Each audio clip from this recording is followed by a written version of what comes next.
I've had quite a week still trying to distill all of my thoughts and feelings around the presidential debate.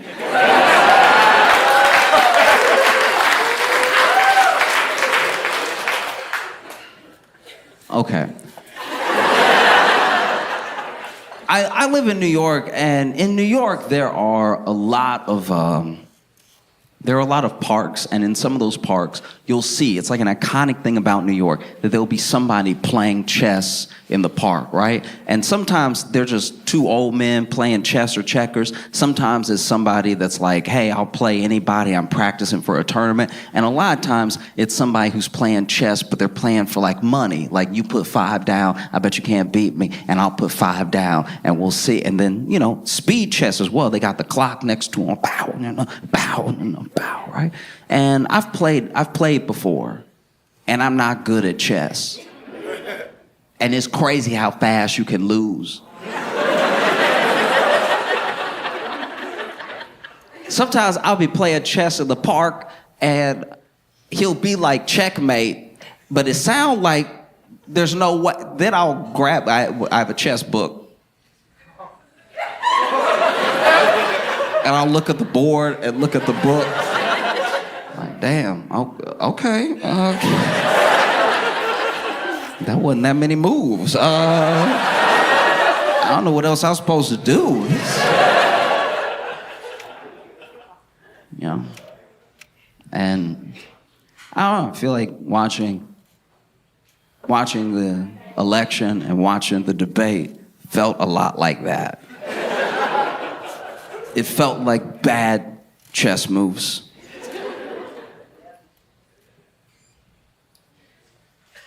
We've watched a lot of debates that Trump has been in, and we've gone 2 for 2 this year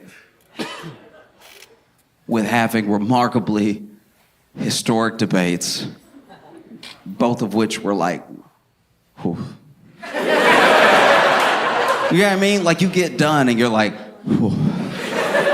Felt like I was up there. And there was a moment in the first debate that was echoed in this debate. There was a moment back when Trump was debating Biden, and I've talked about it before, where there's a second there where Trump looked at Biden, and for a split second, he wasn't trying to be president. He wasn't even trying to debate. He was literally like, hey,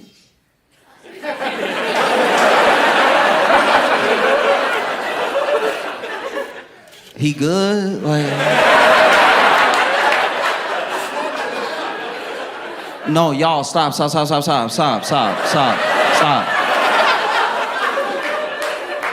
Is he good, though?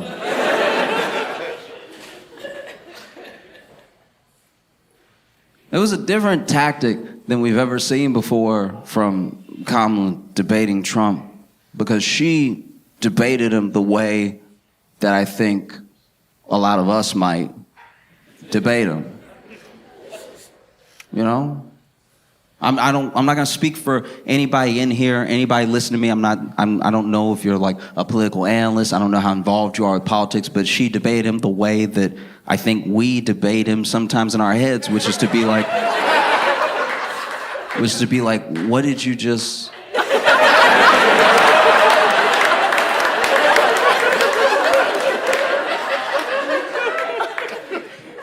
Because most politicians are not, hear me out.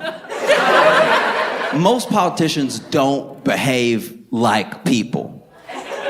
And when I say that, I want you to understand, I mean, maybe they care about people, maybe they care about getting something good done, maybe they care about forwarding their agenda, but they don't react to things, and they don't behave like people, like just regular people. It's why they feel fake, is because they can't just be like, oh, shit. You see, man? Do you see what I mean? And it's why people from 2015 on have gravitated towards Trump, because he feels like they would react. Like he will say, oh, shit. But then You look at someone like Kamala, and she's a very polished person, very accomplished person. But in that debate, she was having moments that for the first time ever felt like moments that we might have up there.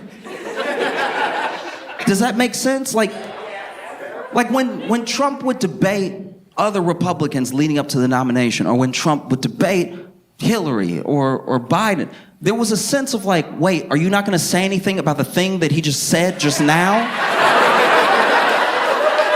Why are you staring forward, acting like what you heard wasn't wrong?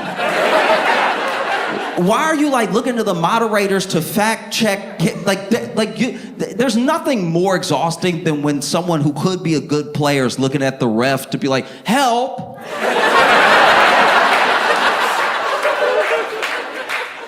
You know what I mean? You say he's lying right now. Like he just lied now, so say it now. Don't later be like, and then they didn't even help. Do you see what I mean? We've watched it happen. We've watched, he was in those debates.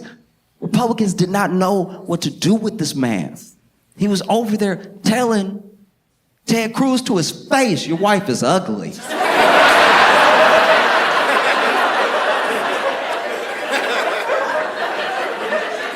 And because Ted Cruz doesn't move like a person, doesn't react like a person, he didn't slap him in his face in that moment.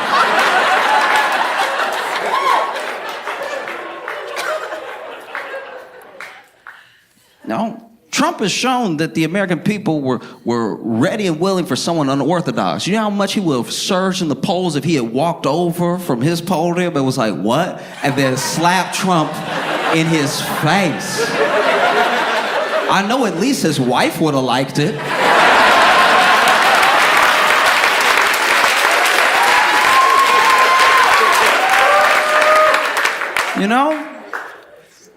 I don't even remember what he said about Marco Rubio. I just remember Marco Rubio looking littler and littler every day. Marco Rubio started showing up. I was like, is he 4'8"? Nobody knew what to do. Journalists didn't know what to do. Journalists were like, but you can't say that about the press. But he did it. What are you gonna do? And so now you watch this debate with Kamala, and we've all heard it and probably said it ourselves that she baited him a lot, but he bit every time.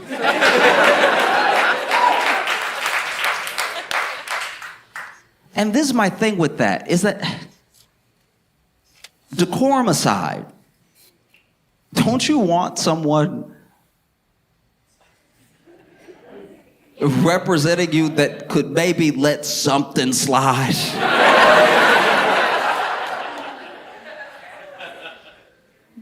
It's got to be tough to be in the public eye. It's got to be tough to be and feel slighted all the time by lots of people that you meet that you don't know and they hate you. But also, you're here to do a job. You're here to do a job on the highest level. So a lot of people won't like you. No matter who wins as president, there will be people who are very upset. Do you really want someone who could be so easily irked?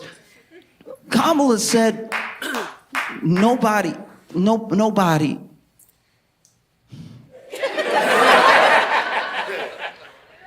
Kamala said that people leave his rallies early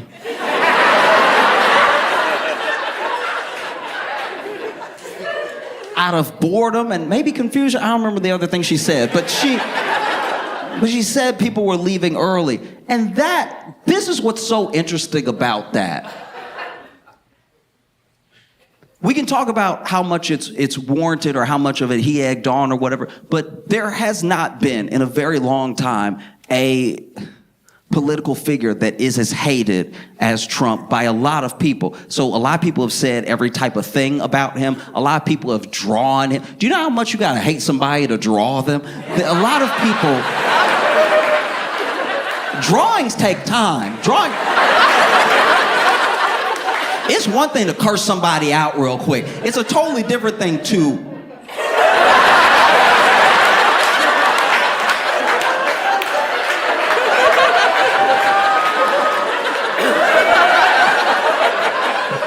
No, wait, I'm getting his ass.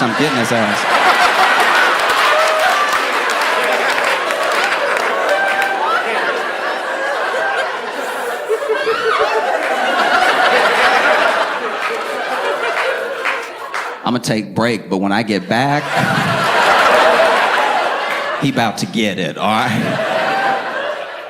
So all manner of things have been said to and about him, about himself, about his family, about how he behaves, about how he actually feels, about Americans in America, all of it. But this thing hadn't been said. And it turns out that this was the thing to say. This was the thing. If you're talking about feelings, this was the thing. And that's it. Look, as someone raised by black women, don't.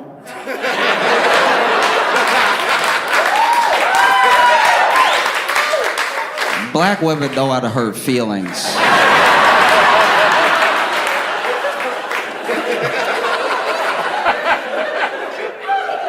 Only a black woman would be like, no, go to his little rally and see.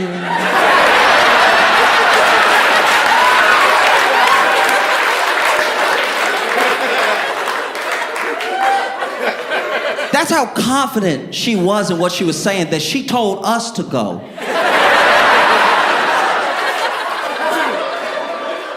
She was like, look, I'm gonna do something I wouldn't normally do. Go ahead and go. You'll leave early, don't worry.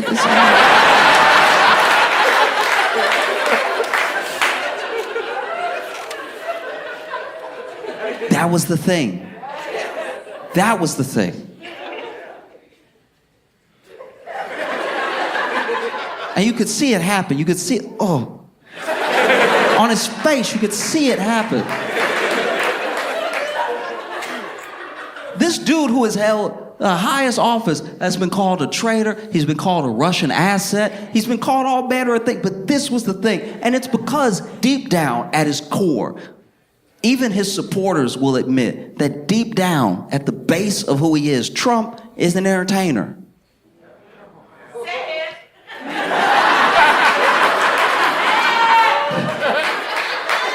And all I'm saying is, as a fellow entertainer,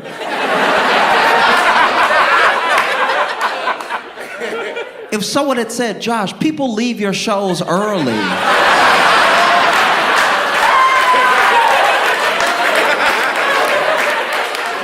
out of boredom and confusion, I'd be like, oh, okay, we fighting, say less.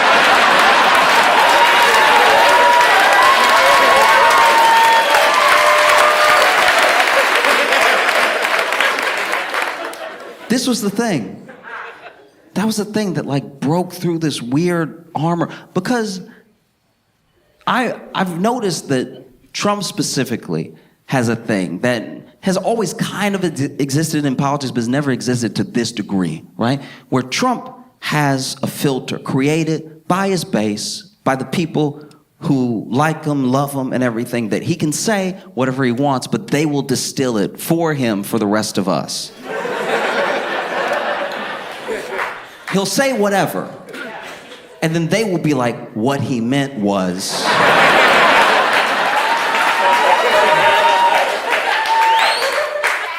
But what he meant shouldn't have been what he said. Because he said this, and you're saying he meant something else, but he also had access to the words you just said. So are you sure he meant what you're saying and not what he said? I'd like to think that when you say something as the commander-in-chief, you mean what you said when you said it. You didn't say something being like, they'll figure it out.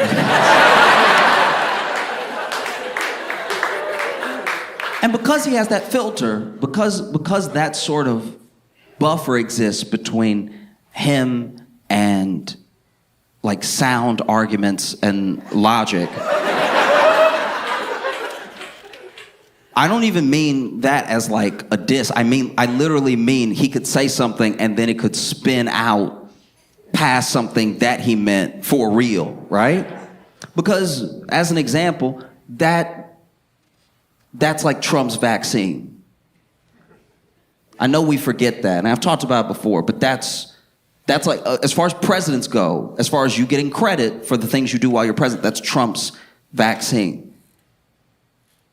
But when he tried to say, guys, we did it, we have a vaccine, and his audience booed, he realized what it's like. Oh, I don't necessarily control what goes out, even though I said it.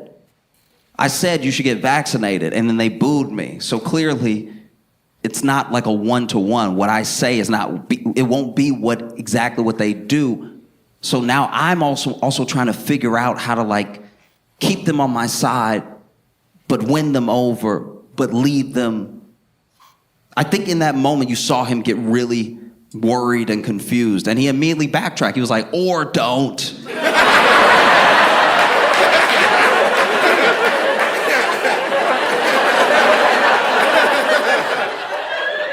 And I said all of that to say that the screen, the buffer, the thing that he usually has, I'm not saying he lost it for good in this debate, but he did lose it a little bit. Because I grew up in Louisiana, and I know people who are like hardcore in the MAGA movement, like people who are like, no, Trump is the guy. He is gonna fix everything, right? I've grown up with these people, and we know each other well. And this was the first time that they were like, that wasn't great.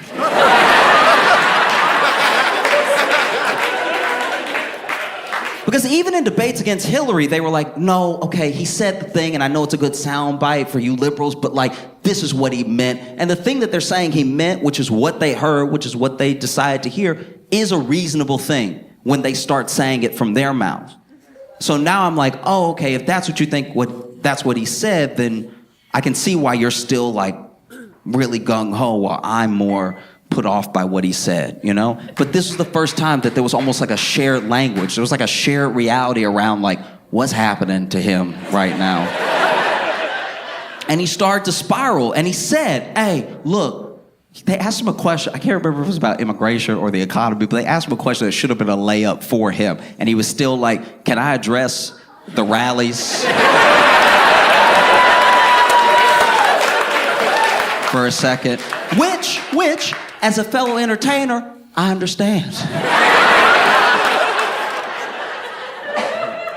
If someone had said that to me, I would have also been like, hey, listen, let me explain, all right?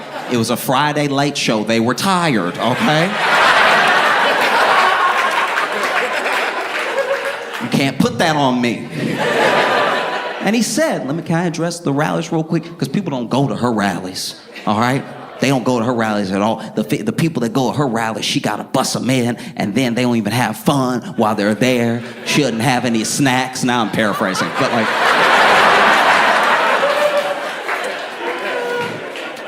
But he did. He hit back with like rallies. They asked him underhanded. Should have knocked it out of the park, and he got distracted by rallies and crowd size and things that make sense as a priority if you're an entertainer. But if you're about to be the leader of the free world, they shouldn't matter as much, you know? And you could see him kind of spiraling after that, because he was a little frustrated by like this thing that broke through. Then that never happens. Trump is a very hard person to debate because people like him are very hard to debate because they're not trying to have a debate with you. They're trying to make you look dumb. And because Trump is like very good at making other people look dumb, he's very good at debating. You see what I mean? But this was the first time that he was like, what is she talking about? My crowd.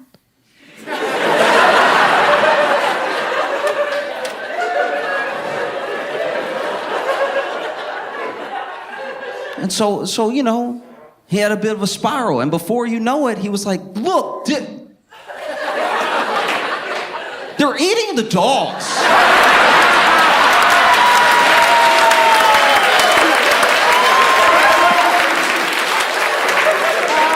They're eating the dogs, they're eating cats, and you could tell in that moment that Trump wanted to say another animal, but he couldn't think of one. Because he says pets, but pets is off rhythm. If you go back and watch, it's like they're eating the dogs, they're eating cats, they're eating. And you can see for a split second the wheels turn of he's like trying to think of, they're eating the bird. No, we all eat birds.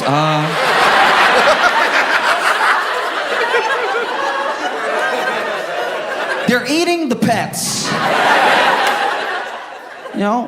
And then, you know, Kamala does a thing, and it's a thing that we've done when we've been watching debates, when we've been watching rallies, when we've been watching them on the news. She does a thing that we've done before, that a lot of other politicians have not done on stage with Trump. She laughed at him.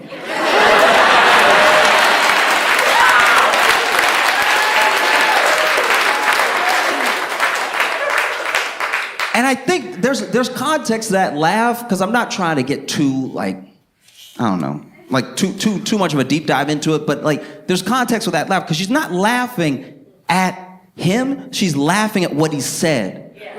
And that's really different. It's one thing to say Trump is a joke and Trump is a joke, and you could make the argument that the reason Trump became president was because Obama made him a joke. Do you remember that? Do you remember that? Obama made fun of this man and he just sat there quiet, you know? And then years later, he was like, peaceful transition of power, huh?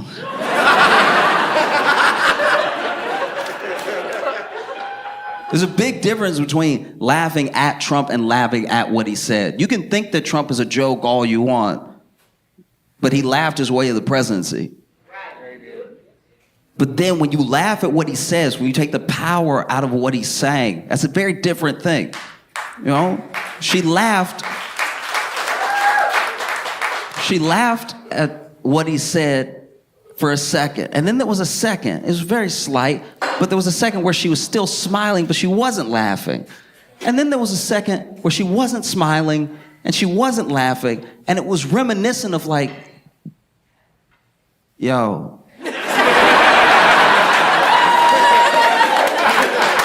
Yo. No, wait, yo. You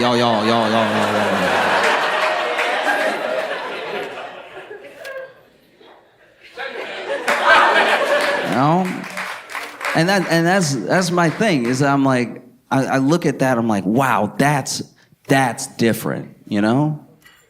It's very, very different. And the thing I've noticed in both these debates is that they're not even about who did well. They're just about who did the least poorly. That's what we get stuck on. Like, it wasn't even, last debate wasn't even about Trump performing well, it was about Biden crashing out. And then this debate wasn't as much about Kamala winning as much as Trump. They're eating the dogs.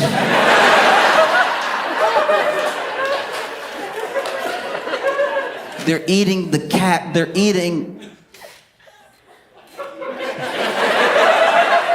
flamingos. They're eating the pets. No.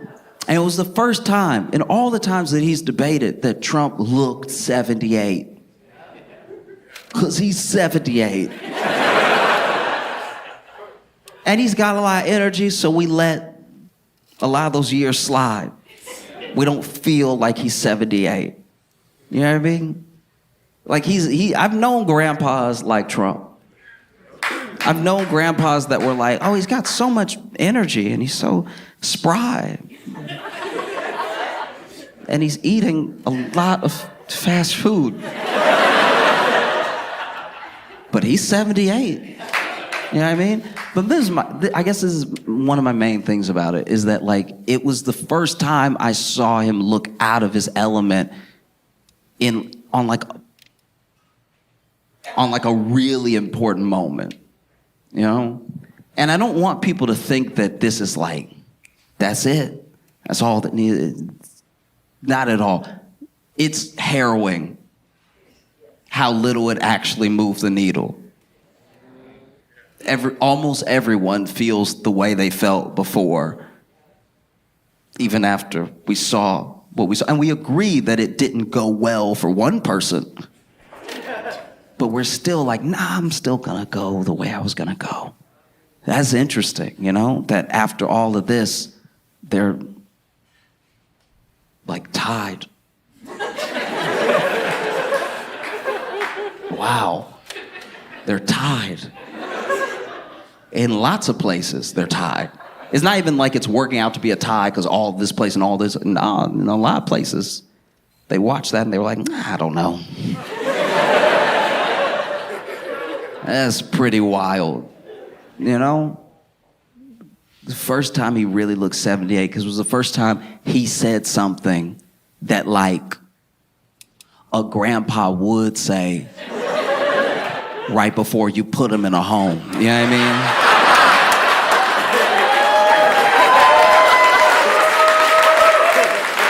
Because be honest, if you let a lot of stuff slide as like a child or grandchild, and then grandpa been living by himself, but if one day out of nowhere, and you haven't seen where he saw this on the internet, he just walks up and he's like, they're eating the dogs. They're eating the cat. You're like, okay, that's the last straw.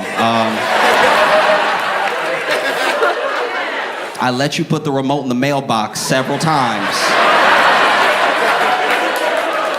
But this is the one that I can't abide. This is, because it really has consequence. And I think that we live well enough here, even though I'm not even pretending things are just phenomenal. I'm just saying, day to day, by and large, we do get by. And I think that when you get by, especially comfortably, it can feel like a game. You know, it can feel like something that doesn't matter as much. You know, and it can feel like something that you're just playing at. And I think that, you know, it's important to remember that all of the things that these people say, these are very powerful people already, and one of them is going to become even more powerful. Everything that they say, everything they do has ripple effects. You know, they're eating the dogs. They're eating the cats. It's like a meme. It's like a thing that's starting up. But it's also, which is very, very important, because we did a thing back in 2014, and we've done it ever since, that I don't know how to fix it. I'm just saying what happened from 2014 on. Anyone online that was even all the way from like crazy people down to people who were slightly conservative, right? From 2014 on, were just called Nazis outright. Right? Anything. And even a question, oh, you Nazi, right? To the point where Nazi started to not mean anything. And when it doesn't mean anything, it's hard to make it mean something when like an actual Nazi shows up, right? And I want to be clear here. The thing that Trump said, it is a lie started by a neo-Nazi. I don't care how many people on Twitter try to find something to make it make sense after the fact. It's a thing that a guy said at a community meeting where he was specifically targeting the Haitian community, and he said that we will not be safe the more Haitians we let into it. That's also the other part of the soundbite. Outside of the dogs and cats, this dude was specifically saying, and he gets kicked out of the community meeting. That part also didn't make it into the viral clip, right? And so when people are saying, well, I saw, and they have these fourth-hand accounts of like my brother's, sister's, uncle's girlfriend has a cat that's missing. And they try to put stuff together. There's even a video going around of some people cooking a cat that's from a year ago and not in Springfield. And then that became like evidence. There's another picture of a guy that was walking with two geese that they said he was on his way to go cook, when actually it was found out that this dude was pulling these geese away from a car accident where they got hit, and that he's probably not Haitian. But even so, death threats, bomb threats, all of this horrible, horrific stuff has been happening to the Haitian community, to the point where apparently, maybe this isn't true, but apparently even the person in the Facebook group that first posted about, oh, my niece's cat is missing, and thinking, She has even come out and been like, I never meant for it to turn into this. That was just a Facebook post. Maybe she was having a goof with a friend. She didn't think it would come out of the mouth of the former president in a debate where he was flailing. So all these things have real consequences. It's not a game, and we are not chess pieces, you know?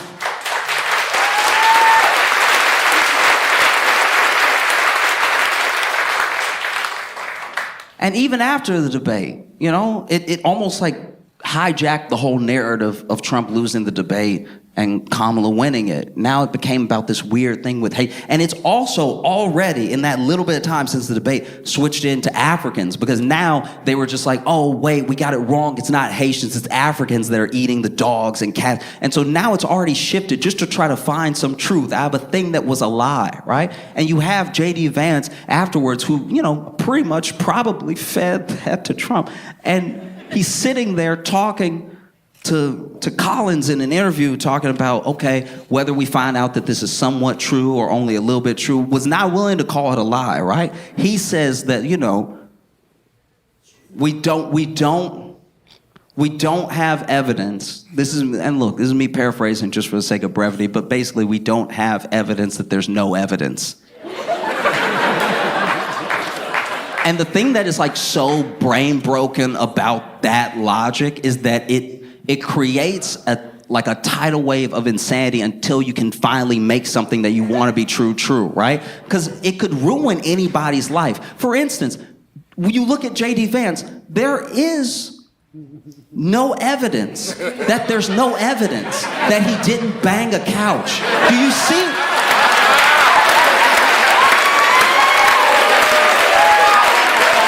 Like, do you see how that's an unending thing? How it could ruin your life and never go away?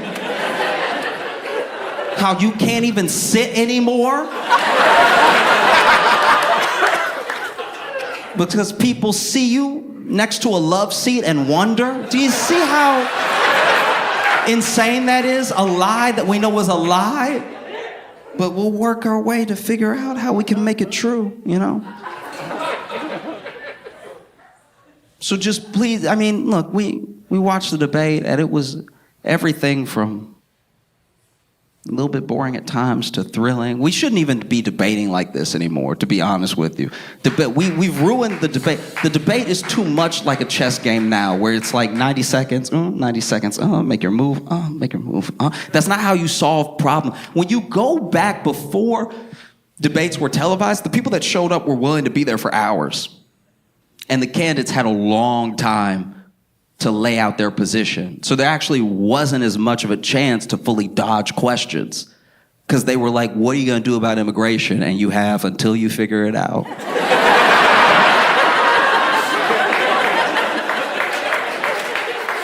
But when it's 90 seconds, you can be like, what are you going to do about immigration? Well, I believe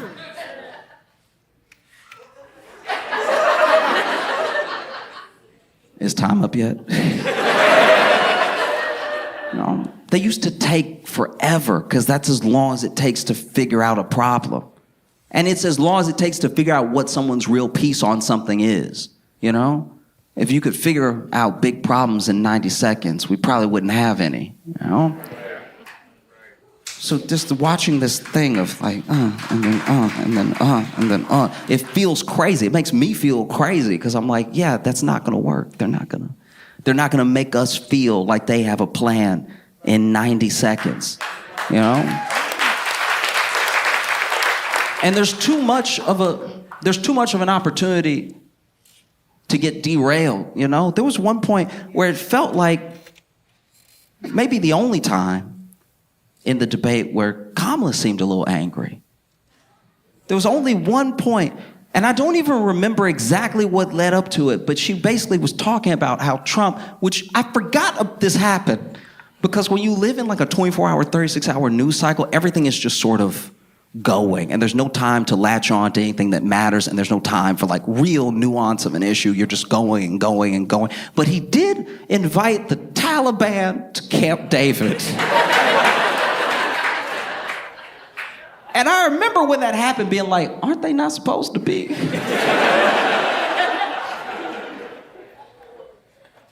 The Taliban. Okay. And I remember that moment distinctly because out of nowhere, Kamala turned to Trump and said, this.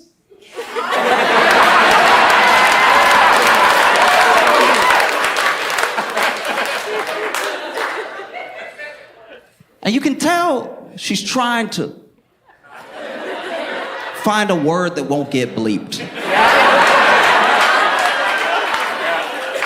And I know it because she had to reset. She actually closed her eyes for a second. This.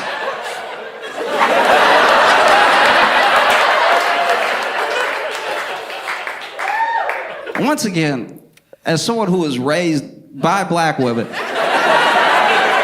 anytime my mama looked at me and went, you.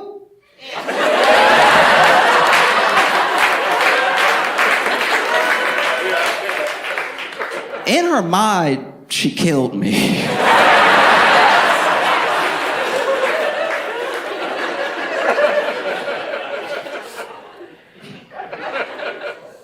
You know, in her mind, my life flashed before her eyes. She would come back. This former president. All right, that one will work. You know, she pointed out something that we all saw. We just didn't seem to remember. Or maybe it wasn't that big of a deal at the time, you know.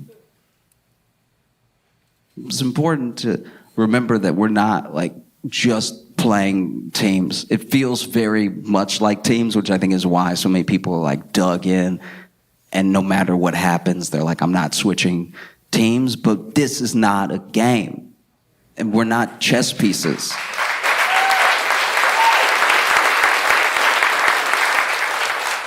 You know, it's very important. You register to vote. It's very important that you go vote and everything, because it's not going to be won by memes.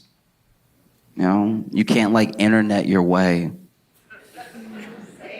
to fixing everything. You know, because I don't know. I don't know how everyone in this room feels or anyone watching feels. I just know that like I just want to feel comfortable with who is representing me out in the world and in front of the country. I want someone who is willing to maybe move a little bit like I would move. Maybe play chess the way I play chess. And I'm not even good at chess. You know, I just, you know, we all, everyone, no matter where you fall on party lines or anything, everybody wants somebody with a plan. And they asked them.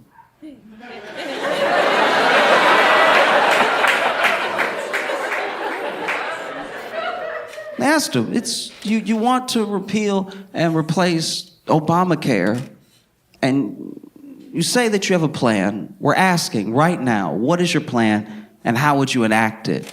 And he didn't answer the first time. But when they asked again, they were like, after 9 years, what is your plan to repeal and replace Obamacare? Because I need to be clear here that like, if something is a good idea, a really good idea, I don't care what party it comes from. If something is a smart idea, because I am not playing teams, because I don't feel like this is a game. This feels very real. The things that get said in a presidential debate that are funny, that are a joke for a little while, lead to death threats and bomb threats in real life. All of this is real. So if somebody has a plan and it's a good plan, not only will I hear it out, I might even help them try to make it happen, because it helps a lot of people and it gets us somewhere, right? And so they asked him, after 9 years trying to repeal and replace Obamacare, what is your plan? And he was like, look, I have concepts of a plan.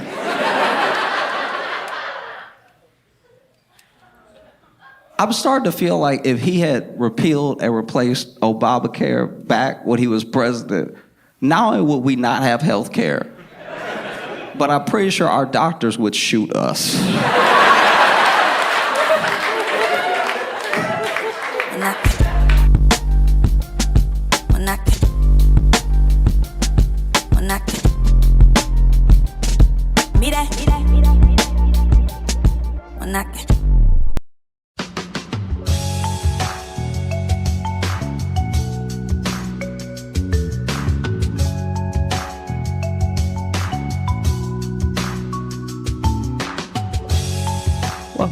Josh Johnson Show. I'm Josh Johnson, joined by my co-host, fellow stand-up comedian Logan Nielsen. Logan, how you doing, buddy? I'm doing all right, man. How are you? I'm doing well. I went to cryotherapy for the first time. Cryotherapy. Yeah, have you heard of this? I've heard of the name. I guess I'm not entirely sure what it is, but I'm hoping this leads to you being some sort of supervillain. No. There's I mean, some sort of that accident. would be great. Cryo Josh out in the world. Basically, I still have a little remnants from the injury in May. And so Go check out the episode Joshy hurts his boob for all the details. And so basically, We actually named that episode. we're supposed to lower the inflammation because apparently the tendon is still inflamed. Okay. And so I went to this cryotherapy because apparently what it does is it lowers the overall inflammation in your body, and it's without you having to take anything. It's just the extreme cold helps boost your immune system, and I'm sure there's like some white blood cell stuff happening and everything. There's like all these benefits, and the only thing that I saw that's like the only side effect or drawbacks are Turns you into an ice monster. Yeah. some people might experience a like cold sore somewhere on the body because your head is not in it. It's just the neck down. Okay. Like an actual like a cold sore? No, just a sore from Okay. how cold they were, I guess. That's what I figured, but like that wording. Yeah, that wording's not great because that's what I read on the paper. So I'm reading figured. I'm reading the paper. I'm literally reading the release, and I was like, so this cold sore thing. And then she did what I did just now, where she didn't fully catch why I was like cold sore. And she was like, yeah, because you know how sometimes you get sore from the cold. I'm like, so that's the cold sore that you're talking about. There's nothing nasty in this tank. You might need to touch up that wording. Yeah. Because it sounds like I'm about to catch something. It would be better if you said sores of the cold. Like that, even that, it sounds very medieval, but it doesn't sound like a cold sore. Or some soreness or stiffness from the cold. You know what I mean? Then that lets you know it's like it's just going to be like a feeling more than... Or are they saying you might get an open sore? No, you wouldn't get an open sore, but I guess you might get like a blister. Okay. Because here's the thing. When you get in, they tell you not to touch the walls or the door because the walls in the door are like extra, extra cold. So you're already getting cold blasted on you, but you could potentially like, you know, like when you lick a frozen telephone pole or something, that's the dry cold. That is the walls. So they need to write, you might get a Christmas storied. A Christmas storied would be better and even sound more fun than a cold sore. A cold sore. Yeah. Sakes. What else could you call a cold cut? No, that's meat. You can't do that. Yeah. Can't be a cold cut. You might get a cold cut on your arm. Someone will just throw it on you. I didn't know I get sandwiches from these appointments. That's great. Yeah. So I did that, and honestly, I feel amazing. This is like, good. I'm very scared. This is actually why I don't do drugs. I'm already addicted to the thing. I like on the way home, I was like, man, I should do this like twice a week. They recommend apparently twice a week so that you even out with the levels of benefits of doing cold therapy. Okay. Yeah. But I was like, should probably do it every day. Like, so is it like you said it's your neck down, so it's something you get into, and then is it like filled with? Is it just like, for lack of a better word, like almost like dry ice, like just like I don't know what the cold in actual. I don't know it's how not they dry actually ice, do it, but they're blasting you with a very dry cold. Okay. So it's very cold in the tank, right? Gotcha. Okay. And that for me, I liked this place, but I think I might go to a different place because they have a different type of tank than I've seen before. The tank that I've seen previously, when it closes, your head is sticking out of it. And in this one, the tank was very open at the top. And I don't know which one's better or if they have an effect or obviously this place is very successful. the other thing is how I came to find out about it. So I guess that place is successful. But that was the only thing where I was like, I might go to a different place where I'm truly like Iron Lung. Like you want like it wrapped around your neck, like because I think that's fully the in only there? way. Because what I need is my chest, and I felt it blasting my legs the whole time. And Okay. even though the rest of my body ended up getting cold, I was like, for what I need, I should almost be upside down right now. Like I need the cold blasting my chest. Do they have a small one that only goes around your chest? No, No place has that. no. But yeah, so I did that, and so this is, I don't even know how to tell this story in a way that everyone will enjoy, because if you're like me, you'll be like cringing, because I was cringing. But if you're not like Okay. me, then it's probably funny. Okay, so basically, I get there, and this place does a bunch of stuff. They do the cryotherapy. I always want to say cryptotherapy, and in my head, that's just a therapy for people who have lost all their money. Yeah. Just go to Crypto Anonymous. Yeah. That or therapy for mummies. Little wink to the camera. So I get there, right? And when I get there, I almost walked right out. As soon as I walked in, I took 2 steps in, and I saw this woman who, they do everything there. They do the cryotherapy, they do energy shots, they do like health and all the health and wellness stuff, and they also do the rehydration IVs, right? Oh, okay. So I walk in and immediately see a lady with an IV, and I was like, nope. I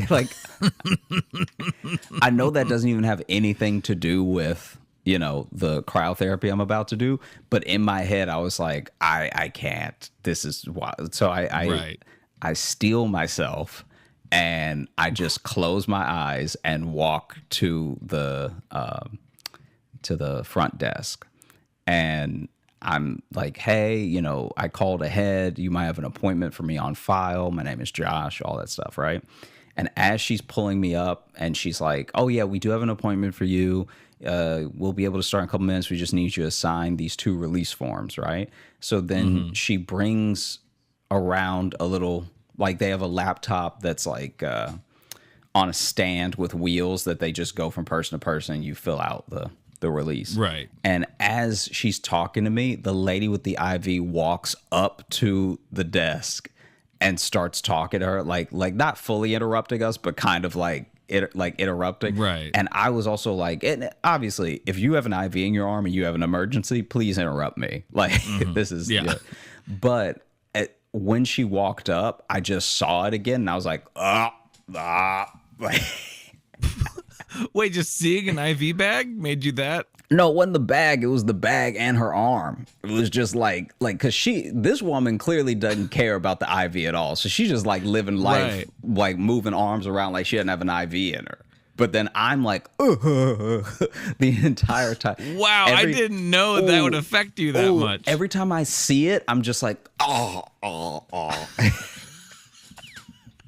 And so now I'm squirming, and I'm like, like in her face. Like I kind of felt bad about it in Are retrospect. you like? Do you not like needles? Not at all. Not for a second. Not, Oh, okay. So okay, I not guess I in didn't the really know this least. about you. You didn't know So that just- I didn't like. I've told you.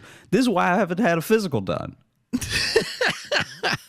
Well, I guess I know some people don't like having needles go in. Like I don't love getting needles put in, but I can handle it. I didn't know yours was so bad. Just seeing someone just, whoa, what was that? I'm thinking about it right now. What? See, that's like I didn't know it was this bad. I didn't know just seeing a lady with an IV was gonna fuck you up, and not even seeing it like done. You didn't see it go in or anything. You just saw it already there. That was hell. And so then, Wow. and so then she's like talking to the lady at the front desk, just waving her arm, just like having a day, right? Just like, oh, and then I already feel so much more energized. So she's like being annoying. This lady's fucking playing charades right now with Yeah. an IV in her arm. Yeah, first word IV, right? And so I'm freaking out, and I'm starting to make noises in like in front of her. I felt bad. Like she's like talking and she's like, but then I realized she's not talking about anything. It's not like the IV is coming out or something. She's literally just like, oh my God, this stuff actually works. Like, this is amazing, right? It almost feels like she's a plant from that place. She to make she it just seem walks like- up and she's like, I was so drunk when I came here, but now I feel totally hydrated. Yeah. And then the lady at the desk, she's like, I know they help a lot. And then turns to you, you can add that on for just an extra $30. Yeah. Yeah. So I'm like, oh God. And so she's next to me while she's doing it. And I'm just like,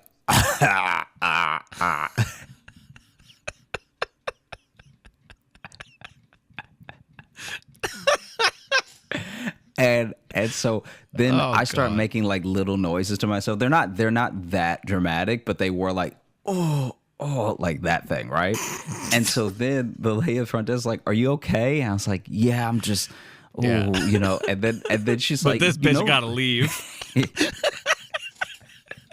she's like, you know, the cryotherapy isn't that, it's not intense or anything, like you'll be fine, blah blah blah. I was like, I just kept pretending it was about the cryotherapy, but I was just cringing at the lady. The lady is like fascinated by her own bag, like she's just like She's slapping it. slapping the bag like a bag of wine. I hear the bubbles are good for you. Yeah. They make you more buoyant. Yeah, I was I hated it so much. I hated it. I was like getting disgusted and angry, and I wanted to cry, and it wasn't even happening to me. And I was like, it was like to the point where I was ready to be rude to her because she was like, she just kept talking, but now she's like not even talking to us. She's just talking about life, or whatever. Yeah. And I was like, I can't. She's probably not even that dehydrated. She just needed friends. And so then she wheels around the little computer for me, and I'm like ducking under the computer so I don't have to look at this woman. This was like I was like under. Like trying to get like the eye line with the computer to block her out. Yeah, I'm looking dead at the keyboard with my nose to it, so I don't have to look at this woman because she's just like, oh God, it was so gross. It was so nasty. And then it was my turn to like do the cryotherapy, and I go in there. Oh God, I hated it. And then I had to walk past her, and I was like, "Don't this is like doesn't even make sense. This is how you know it's like a weird phobia." I had to walk past her, and as I'm walking, I'm like, do not trip on her stick. Do not trip on her stick. Because like the stick that holds up the IV. Because in my head, I was going to trip on the stick, and me, the stick, the bag, and her were going to go flying. You know what I mean? Yeah. And I was like, okay, just walk. I literally walked. You're going to trip over it. You're going to pull her. You guys are going to get tangled up in it, right? The needle's going to fly out of her arm into your arm. She's going to be talking the whole time. I walked past her. Like, you know those people that are scared to cross bridges?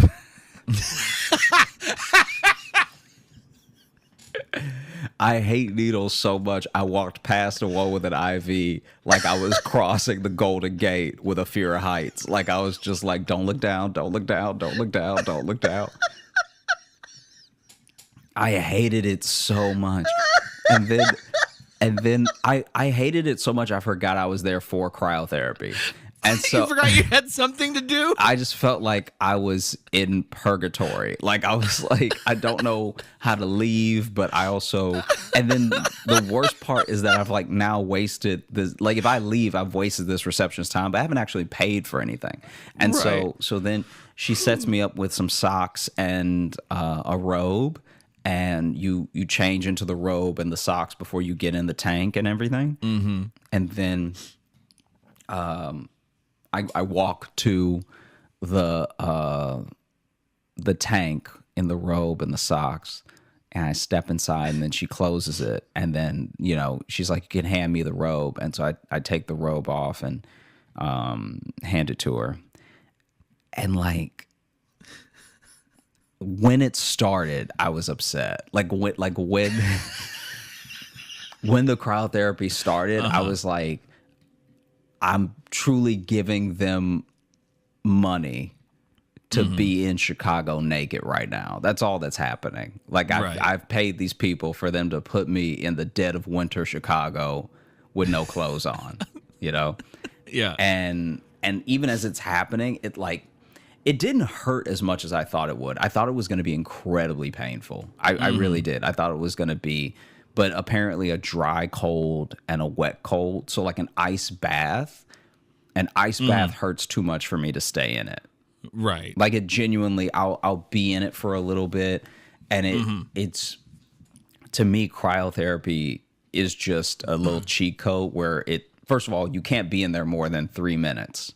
So it's already like, okay, I can handle this for 3 minutes, right? Right, yeah. Then also the effects of it I think they last as long as if you would have taken the ice bath, but the ice bath, you'd have to be in there so much longer. Okay, yeah. And so it really is like a nice little life hack cheat code thing, you know? Okay. So first minute, I was like, oh, this is really terrible. And then the second minute, I think I was just numb to it. Like I didn't even feel it. And then probably. the third minute, I was like, I think I need to get out of here. Like, right, yeah. When we were getting into the third minute, I was like, you know, I think I'm healed. I think open this door. You know, like I just did not want to be in there anymore. And so then, also I did accidentally touch the wall a couple times, and it is like, it's so cold. Oh, yeah. It's like fire. Right. Yeah. And so I see what they mean about the cold sores. And so then we finish up, and she hands me the robe. And like as soon as I put the robe on, I'm straight up like tingling. Like I'm just it honestly, it felt so good. And there are some things that obviously you can't feel in life. Like when they say lowers inflammation, where it's like, I guess you'll see the effects of that if you have a sort of condition and then it starts to go away. Like that's what I'm hoping for with my chest, is that the inflammation will drop and stuff. But overall, I felt like they say that it has the ability to trigger and release endorphins and stuff. So it's also like a mood booster potentially. Oh, that's why it made you feel better after all the needle stuff. I felt so good. It was good for your mental health, not just your breastal health.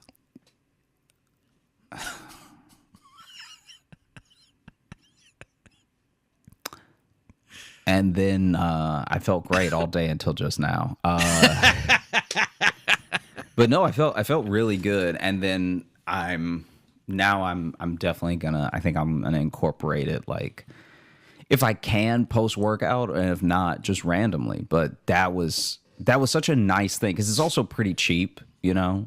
Like it's not incredibly cheap, but they have which I guess I didn't even ask them for. That's the other way they get you probably. I was in such a good mood, I forgot to ask for the first time discount. Oh. Yeah. Wow. So you gotta see if you get that second time discount. Do they recommend you do it like a certain amount or every so often, or is it just? They said they recommend twice a week. Oh, okay. Yeah. Is that what you're gonna try to do, you think? I bought 2 more. So I bought the one that I got today plus 2 more or something. Okay. And I don't know if I'll go to that place again after I get done with my sessions. Only Not because that lady's there. Yeah. Also, I'm good with them doing what they gotta do to make money, like do all the health and wellness stuff. But just to have the person like out there, I was like, ugh, woogaboo. Yeah. It's not a good in-store greeter. Like even a crack house has the decorum to not have someone with a needle in their arm at the front door. I don't believe you for a second. Just throwing it out there. Throwing it out there. I think they're going to see it and they're going to forget they have a needle in their arm. Well, that's good. I'm glad to hear that helped. And so maybe there'll be, because I know, there's been an ongoing thing for you. We've been having our every now and then our Joshy boob check-ins on the pod. Yeah. No, it's truly wild. It's like I'm I'm really upset that it's taking this long to heal and stuff. Yeah. On So the, now, oh, sorry, go ahead. no, go ahead. What were you gonna? Mine was going to be dumb. My thing was going to be very dumb. I was just going to say, so when you're in like the thing next time, you're in the big cold barrel or whatever, and then the place gets struck by lightning. So if you, of course, gain cold powers, what's your supervillain persona? Probably just like freezing anyone who does puns. Freeze. So you're going to go out of your way to not have a cold pun name? Yeah. Anyone who does puns, I'm just gonna ice breath them frozen. Just shh. So, and so your supervillain name will just be like a man with ice powers who hates puns, because you don't want anything even close to clever. You don't want anything close to wordplay. Everyone, look out! Here comes that guy with the ice powers. Yeah, that's fine with me. Okay, fair enough. Fair enough. On the way there, though, this is a very New York thing that I got to see. Someone on the subway with a needle in their arm. Close. So I was waiting on the train to head there, and this is like at my stop. So Okay. you just to paint the picture for you, you've been at Yep. this station. This guy is walking. Just went through the turnstile, is walking to the platform, and he walks so close to the edge, not even trying to be funny. He walked so close to the edge that I thought he was going to jump, right? Oh, really? Like you rarely see people that close to the edge. Like it looked like his foot was going to come off of it, right? And he stops and he stays right there. And then he's texting. And then the train comes, and a couple people even start moving towards him, being like, "Hey, yo," because the train is to coming. get hit by right? this train, yeah. And his arm, he's texting, and his arm isn't fully extended out, but it's extended out enough to be a problem, right? Yeah. Train comes in. Train's actually not even coming in that fast. It's not coming in that hot to the station. Okay. But this dude, this is pure chaos. This dude is texting. Train comes. A couple people are like, "Hey, yo," right? Train passes him, knocks his phone out of his hand, right? So knocks just the tip, like it must have just hit the tip because the phone flies out of his hand and onto the track, right? And then this dude screams, rears back, and then punches the moving train, and then leaves. And I was like, yeah, you've like essentially subbed up New York in a moment. Sometimes you gotta punch a train. Because it was this dude's fault, you know? Yeah. Train didn't do anything crazy. Train No. didn't hop onto the platform for a No. second and slap his No. phone out of his hand. No, train did the one thing trains do, which Yeah. is be on tracks. Yeah. Is to roll along those tracks. It's very easy to not get hit by a train because you know where they're gonna be. This dude had his arm out just enough. Because looking back, I'm surprised that his arm didn't get taken off, you know? Right. But that's Yeah, he's also that just a close. testament to how, like, he was close but not.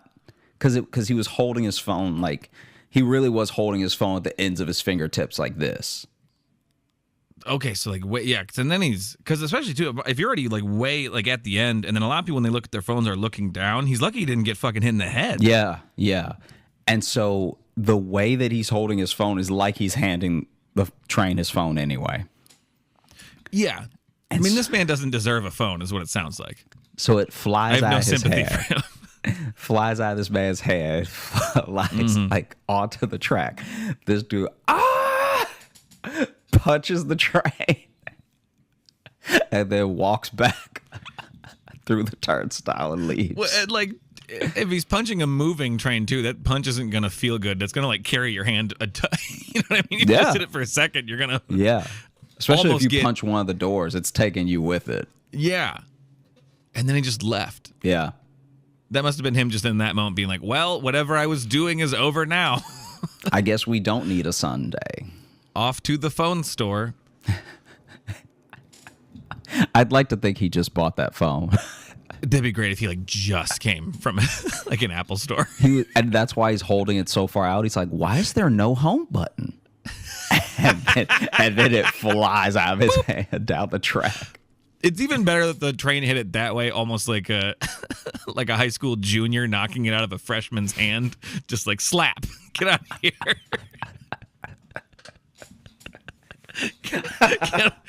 Get off my train station, nerd. You know what's really sad is that there are some forms, right? Obviously, bullying is bad and we should not bully or be bullied. There are some things when I look back at high school that were done that I was like, I was mad at the time, but as an adult, I can look back and be like, that was funny though.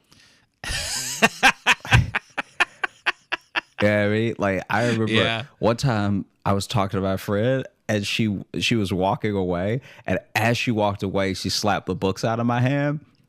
But to her point, right? So that's already once again, like you said, classic bully move, right? Yep. Yeah. And that's old school. That's one of those things that will never go away. Yeah. Already perfected. That's bullying that was around before backpacks. Yeah, I mean, Hell, that might have even been around before books. You know what I mean? And so then I was holding my book. She slapped them out of my hand, and I was all mad and everything because I was one of those kids that instead of just having a binder, I would put the like pop quiz or test papers or whatever in whichever chapter of the book I was on at the time. Does that make sense? What I'm saying? Yeah, I kind of feel you. Like, would you put it to like your book would just get filled with stuff to like go with each section? Okay. So my basically my books were booked marked by my tests. Gotcha. See, I used to do that, but it was generally where we were at, but like with the notebook I used for that class. So it'd just be like, that's where it is. But And so then she slaps the books out of my hands. The books fly out, and then they open on the way down, so papers go flying everywhere. So now, not only did you knock the books out of my hands, but you messed up my system, right? You knocked the book in my hand, and then the book exploded. And then I remember turning around and being like, "What's wrong with you?" Right? And she was like, "I had to. You were holding them like a girl, right?" And when she said that, like I didn't get it at the time. I didn't get it for maybe 3 more weeks until one day I really did see all the guys carrying their books, like with the hand under the books and on the side, and the girls kind of like a football a little bit. Yeah, like a football, and the girls were hugging them to their chest, and I was like, oh, I really was standing there hugging my books to my chest while I was talking to her.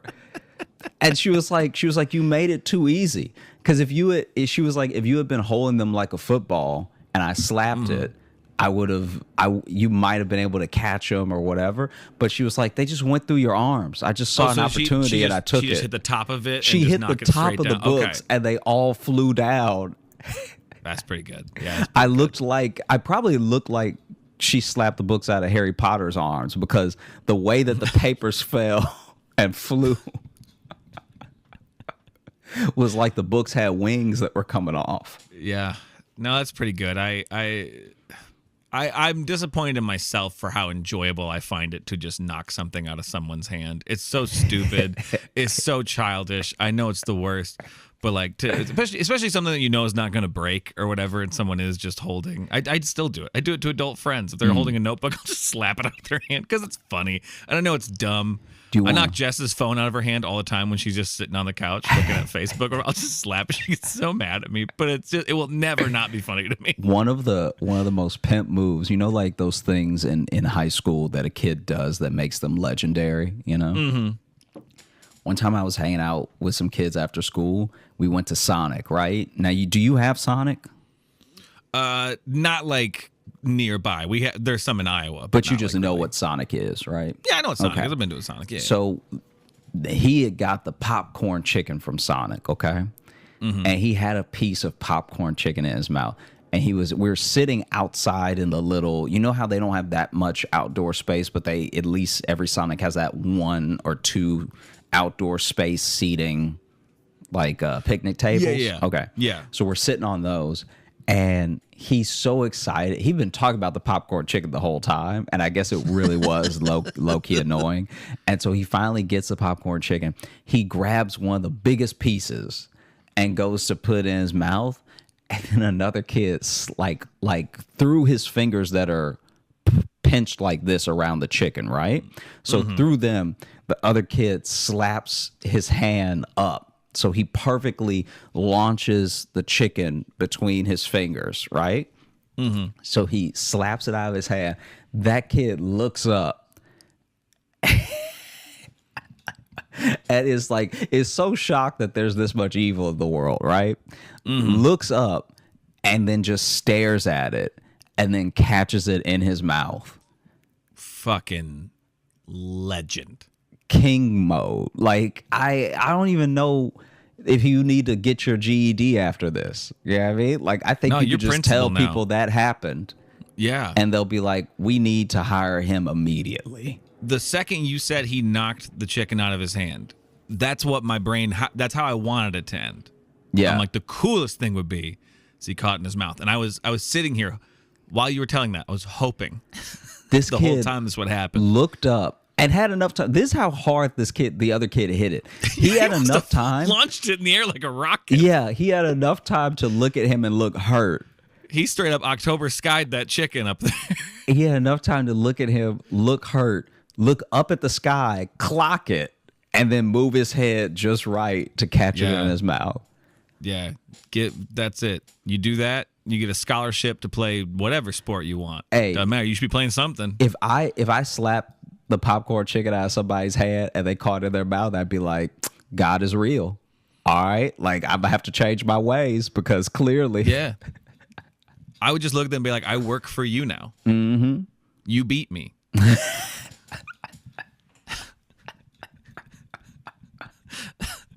It was honestly like those moments. I mean, you know from teaching and stuff, but those moments that organically, like group think, right? Yeah. Make you scream and run. We all scream and ran like he had a gun. Like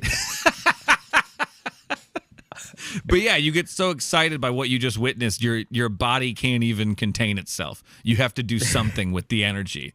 And the best thing you can do is just run and yell because you witnessed a miracle. He didn't even say he was going to do it. He wasn't like, hey, everybody, hold up. Give me a second. Give me a second. Let me prove. Nah. Oh, man, this kid. That's one of those ways you get like a nickname that sticks with you for 50 years after that. Like, that's beautiful. Yeah. Right there. That's the beauty of the universe. Yeah. If you see somebody calling somebody Pops who's only 32.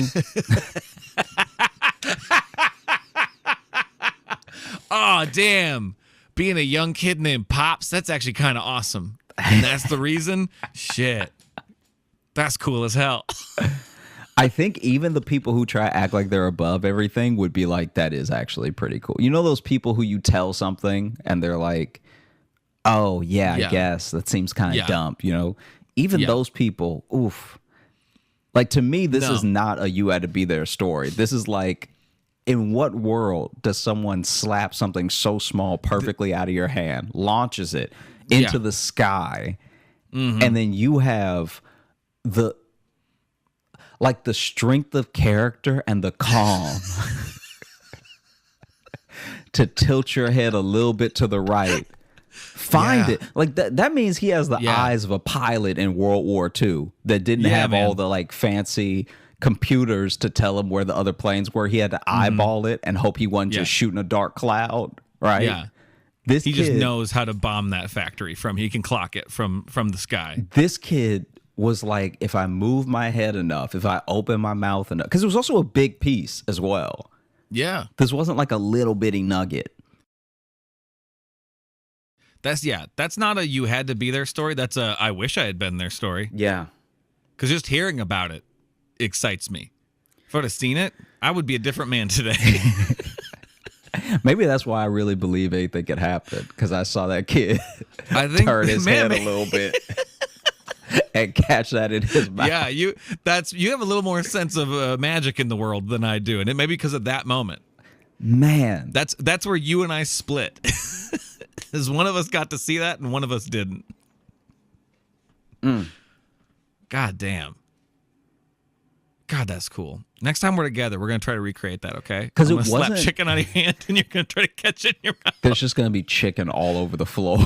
Oh, for sure. We're gonna ruin that hotel room, but we're gonna do it. The fact that like it wasn't a light tap, you know.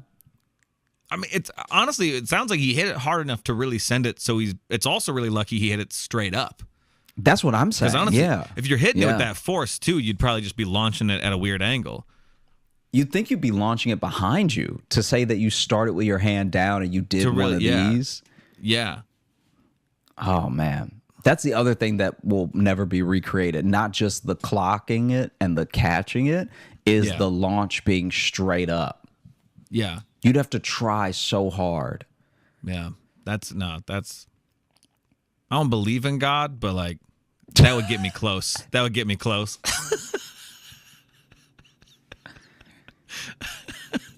Seeing that, I'd be like, someone's up there. Hey, some things are fair. All right. Yeah, sometimes life is just great. God damn. That'd be cool. So you water bottle flipping kids, you ain't shit. That trend that ended 8 years ago. Yeah, make that water bottle the size of your thumb and pitch it straight into the air and catch it down your gullet. Yeah.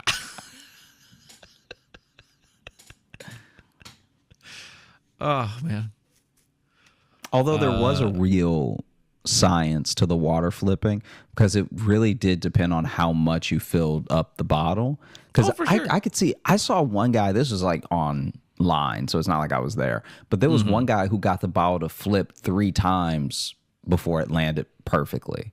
And I was Nice. like, that's the real skill, to like get, like launch it and have it do multiple flips and then land. Because like the one flip is impressive, but I don't know, everyone got good at it from everyone trying to post them doing it.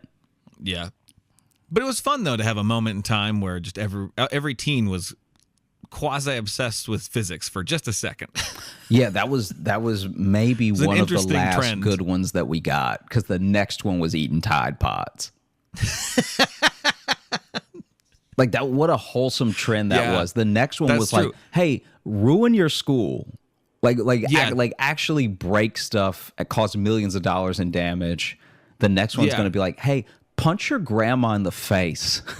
Well, yeah, and right before the water bottle flipping was like planking, which didn't really make sense. Wasn't quite, you know what I mean? Even the So it's like- planking was, it was like fine. It was like, it's fine, you but know, it was not interesting. But, you know. yeah, some people got hurt, but then they were just like planking in places that weren't sustainable and stuff. Like Yeah. the water bottle challenge wasn't hurting anybody, but now you got stuff. You actually have them faking challenges now. So now you'll see a thing trending where it's like kids on TikTok are doing this, and then you actually talk to people who are on TikTok and they're like, no one is doing that. No one's doing that. The NyQuil chicken. Yeah, one local newscaster was shown one video by a friend.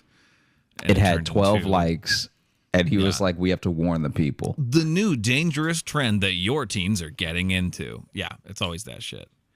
Is there one right now? Is there a new one right now? Any new dumb trend like that? I don't know. The NyQuil chicken. Is that the new one? That's So old. is that, It's old. Like it's is not that real. just putting NyQuil on chicken? Yeah, it's Is that what not that means to real. me? Okay, it's not good. That's good to hear. Yeah, but it's baking NyQuil in the chicken. Okay.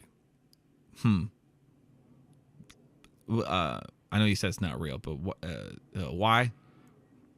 I think that this person got what they wanted. I think this person who made the thing was trying to Was to just trying to do a fake viral viral thing, and then it did Gotcha. take off, because there's only one video of someone doing it. At least with the other okay. ones, with all the other dumb trends like Tide Well, it's Pod, kinda all stuff like that. Well, even the Tide Pod one though wasn't as big as everyone acted like it was. I feel like a lot of people did it. Like I saw lots of videos of people doing it. Did you? Okay, because I never saw anybody do it, but I heard a lot of people talking about it and talking about the kids these days. Because back in our day, we used to. Now, to be fair, a lot of people were half-heartedly doing it. So some of the videos I saw was people like biting it and then it's squirting and then freaking out. It wasn't like, oh, yeah. Yeah, that's one that I think I do agree that it blew up more than people were doing it, but I saw quite a few videos of people actually doing it, and I was like, oh, geez. Interesting. Yeah. Do you remember when the one thing was like the cinnamon challenge, like eating a spoonful of cinnamon? I heard there were rumors that like people died doing that, but I don't know if that's true either. I don't know if people died, but I will say you can asphyxiate from how like hard it makes you cough and not being able to catch your breath and stuff. But I remember we all did the cinnamon challenge one day there were two that we did. There was a day that was so slow at the restaurant that we each tried the cinnamon, and we were like, two people did it. So I think we must have been doing it wrong because it wasn't as impossible as people were making it, right? I think for effect, people were putting too much cinnamon on the spoon. Well, I think we were putting too much on it, and then the big mistake, you can't breathe in when you're putting it in your mouth. That's where people are fucking up. They're going to, and then you're going to suck in some cinnamon. Yeah, you also can't move your tongue. Like that dusts up the cinnamon as well. So when I did it, twice I did it without coughing or anything. And it's like you put it in your mouth and then you just let it sit, let it get wet. That makes sense now too, that you were just eating spoonfuls of cinnamon. So that's why just drinking a bunch of pumpkin spice creamer didn't bump you at all. What are you talking about? You're like shit, I eat spoonfuls of cinnamon. What does that have to do with anything? The creamer is cinnamon flavored. It's pumpkin spice. There's cinnamon in that. Nutmeg and shit. Oh. Yeah, I guess. Yeah. Yeah, don't try to act like there was no connection at all. I'm not trying to act like anything. I didn't know what you meant. I was like, wait, how does this help me drinking pumpkin spice? Because you're used to just going ham on some cinnamon. You ate 2 spoonfuls, you said. Yeah, but these are wildly apart. These are years apart. I ate 2 spoonfuls of cinnamon when I was in high school. And now you're like, yeah. And then years later, your tongue is still dead from just trying to make some callbacks for the fun. I love when you get pissed off when I bring up things that the audience likes about stories. I'm not pissed off at all. When I try to make callbacks about things that our audience enjoys, and you get really annoyed when I bring them up. I'm not annoyed at all. I'm literally, at first I didn't know what you were talking about. Now that I know what you're talking about, I'm like, oh yeah, but that's still so far away. I don't know how it would have helped me. It's like being a swimmer in high school, but then like after college, you're like, I used to swim. Used to swim real fast. Now I'm just a guy who can swim. Okay, I don't think that really applies to what I was saying. Yeah, like if I had drank the pumpkin spice in high school, I think I'd be fully with you. I'd be like, yeah, I'm knocking back loads of cinnamon, so of course I'm not gonna. I also didn't know it was high school. You just said at work. No, at the restaurant. High school. At the restaurant. I didn't know you worked at the restaurant only in high school. You said the restaurant. Oh, I thought you knew. Listen, believe it or not, I don't go throughout my whole life thinking about how your life planned out. You know, what jobs you had when. I feel like I've said it many times. You said you worked at a restaurant. I didn't know it was only in high school. It was in high school and college. So some of college. But yeah. And you drank pumpkin spice creamer only a couple of years after that. I wasn't that far off. Years, though. It was a joke. It was a fucking joke. You get so touchy about the pumpkin spice shit now. You're saying I'm touchy, and I'm laughing. I know, but you always, lately, anytime I bring up the pumpkin spice shit, you always get like, well, what does that have to do with anything? Like, you get so, and it's like, just right now, it's the fall too. I'm getting messages I'm getting tagged and shit about pumpkin spice because of you. Yeah, no, I have too. Yeah, I feel like they're tagging both of us, but they message independently. They do. And it's funny, and I appreciate it. It's a running gag. And now when I bring up the running gag, you're like, and what does that have to do with anything? Why are we even talking about this? I don't know what you're talking about. I didn't even like it that much. I feel like you're characterizing a thing that I'm not doing now. No, this exact thing happened like a couple episodes ago, like not that long ago, where I just referenced the pumpkin spice thing, and you were like, what does that even have to do? It's the only time you give me like aggressive pushback on a joke is now when it's about the pumpkin spice creamer. I don't know if I know what you're talking about. Yeah, how convenient. But yeah, you put the cinnamon on your tongue and you just don't move it, and then I don't give a shit anymore. It'll get Shut wet. up. It'll get wet, and then you can just swallow. It's the big old helping of wet cinnamon. Also, the crackers. Have you ever done the saltines, that challenge? What's the specific challenge on that? I'm Is pretty sure. eat I can't remember if you have to eat 6 or you have to eat 10, but you have to eat that amount of saltines in a minute. And it just like the cinnamon, it dries out your mouth so much that you can't chew, and Yeah. Do you ever do that one? I don't think I did, no. Oh. That one was one I really couldn't do. And I tried it every which way. I tried to eat them one at a time and keep the mouth wet. And then I've also tried to like eat 3 at a time to get it over with. And either way, at 45 seconds, your mouth is so dry, it's not moving. Do you think we've peaked as a species? Maybe, but I don't think so though, because this is what we got right now. no, because countries like China that only promote educational and good spirited TikToks don't have these problems. They have other problems. I mean, yeah. But like the exact problems we have of like, what do you want to be when you grow up? Famous. It's like that's not a thing in a lot of other countries the way it is here. Right, yeah. Because here we all just want to get paid for being ourselves. That's actually. By the way, you can join our Patreon. That's actually what happens. A lot of celebrities now do go to very specific parts of Europe because they have no celebrity culture. They really do treat you like a regular person. Yeah. Like they don't. No, for sure. They'll tell you that they saw you on something, but they won't freak out. It just doesn't even occur to them. Right. Yeah. I'm pretty sure Norway is that way or something. Somebody was telling me that Norway, like some of the Scandinavian countries, don't have that at all. Oh, really? That's what they said. I don't know. They always get ranked as like being happy as fuck over there. That's also probably what it is too. Is like, yes, you end up seeing like Matthew McConaughey or Sylvester Stallone, but you're also so happy in your life that you're just like, hey, I saw you in the movie Mud and you're really good. Do you want some ice cream or like, do you want? I'm just doing really well, and this is a great ice cream shop. Like, I would love that interaction. Hey, I saw you in the movie. I'm doing really well. I'm doing really well. So unrelated. I'm doing great. Are you hungry? Because my friends and I are about to go out to eat. If you want to come, I see you're by yourself, which must suck. Yeah. I don't have that because I have a great support system.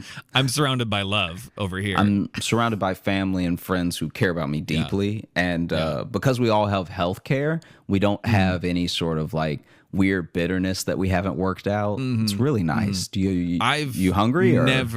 I've never hyperventilated. It's great to see you. It's really, really nice to meet you. Some people might be nervous meeting you because they don't have enough fulfillment in their lives, and I don't have that at all because I don't know if you've heard about our government and country, but we tend to handle things pretty well. Yeah. Frankly, you should be nervous to meet me. Just because. I'd be nervous if I was you, because if I were you, I'd be coming to a country with no health insurance of my own. Oof. I'd meet a person like me and be like, man, I'm nowhere that happy, and that'd probably mess up my day. Anyway, see you later. And you're like rich day. Or something, right? You'd seem very wealthy, but I have the wealth of family and friends. It is crazy that it took you being as wealthy as you are to get where I am as not a wealthy person. Yeah, and I've been happy like way longer than you. You may not even be happy now because you're worried about not being rich a decade from now. Do you want a picture with me? Yeah. Do you want a picture with a happy guy? Yeah, so you can look at it sometimes and just compare yourself to how sad you look next to me, a very happy person. I'm just wondering,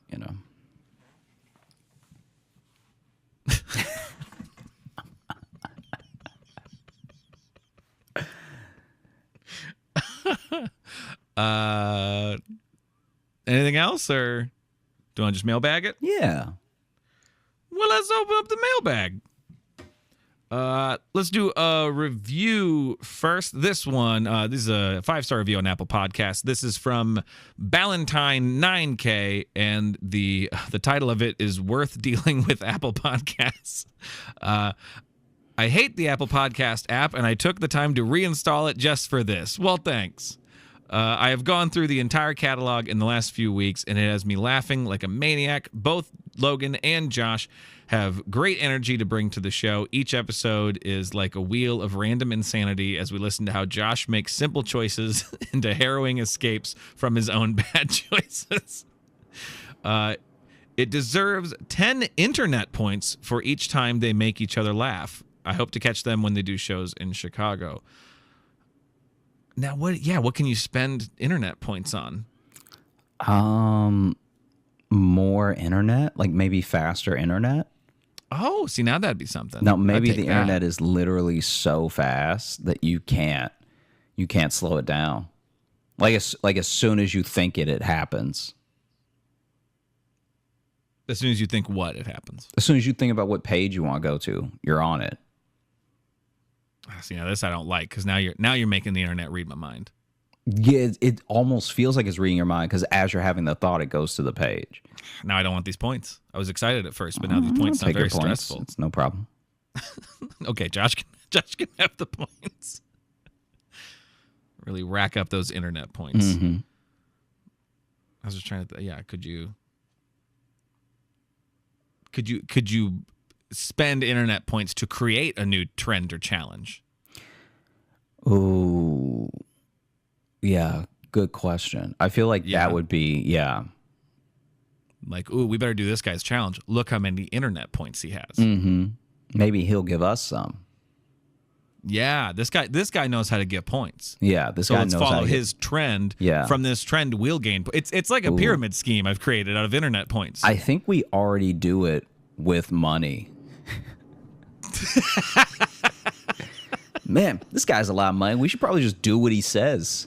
And then maybe we'll get some of his money. Or maybe we'll be able to get our own money like him. And then you buy the book and it doesn't help you in life at all. Okay, fair. Okay, so then, I don't know, can I like an arcade, can I just buy candy with it? Or like a Tootsie Roll or like a little army guy? Can I do that with the internet points instead? Yeah, I guess so. Yeah, if that's what you want to do with them, it just seems like maybe a waste. I just don't want to leave them on the table, Yeah, that's fair. I don't know when I'll come back to this internet again. To this Dave and Buster's, yeah. This online Dave and Buster's. Mm-hmm. Oh, an online Dave and Buster's would be sad, huh? Like a VR Dave and Buster's. A VR Dave and Buster's would be a huge bummer to like do the punch out machine and it doesn't go that far. But you're like, Doesn't go that far. how was I supposed to do better? I can't hit it. The game you really want to play is broken. Mm-hmm. There's just kids running around. Yeah. The server never checks back in with you. Just a really accurate Dave and Buster's sim. Can someone make that? Can someone make a very accurate Dave and Buster's simulator? Let me see. I'll just grab an email here. This one here is from Jade. Sorry. One of those ones where like the name of the email was, I'll say kind of an intense concept, but then at the bottom they signed it, so I went back down to check. So this is from Jade. That's completely fair. But this is called Sleepwalker. Hi, Josh and Logan. I listened to the episode about sleepwalking yesterday and felt a bit called out. I realized that I sleepwalk around the age of 10, and I'm in my 30s now. It's usually something like opening or closing a window, turning a fan or heater off or on, changing clothes or getting blankets, etc., eating spoonfuls of cinnamon, that kind of stuff. I added that last one. Etc., as well as trips to the bathroom. In my 20s, I realized that I also sleep eat. This wasn't brought on by too much inebriation because I was sober when was sober for over 2 years and lived alone. Okay, let me take that sentence again. This wasn't brought on by too much inebriation because I was sober for over 2 years and lived alone. I once woke up to clear evidence that I had made and, parentheses, must have ate a whole sandwich in my sleep. I mean, I think that level of alarming is based on the size of sandwich, I think. Yeah, because if it was a foot long, you have a problem. Foot long, if it was a party sub. Yeah. But if it was like what was left of a panini. Yeah, that's not terrible. You don't got to feel too bad. But yeah, if you ordered and ate a party sub in your sleep. This has only caused a real problem once, although recently waking up with a bottle of ranch and a roll of toilet papers on my windowsill and no explanation was a little harrowing. What makes this such a scary thing is that you, for sleep and for free, are having full drunk blackout hangover experiences. Yeah. You're having those. Like all you did was go to sleep. Someone else would have had to drink the entire bottle. Yeah. Someone else would have missing time. Yeah. You're just regularly going to sleep and then waking up with a bottle of ranch and roll of toilet paper on your windowsill. And like a sore knuckle. And my face painted like a tiger. Yeah, I think I may have beat the shit out of someone. Shit. Did I get into a fight at a carnival? Shit. About 6 years ago, I was out of town and staying with a friend of a friend, a very sweet retired vegan couple. They woke up with a horse head in their bed.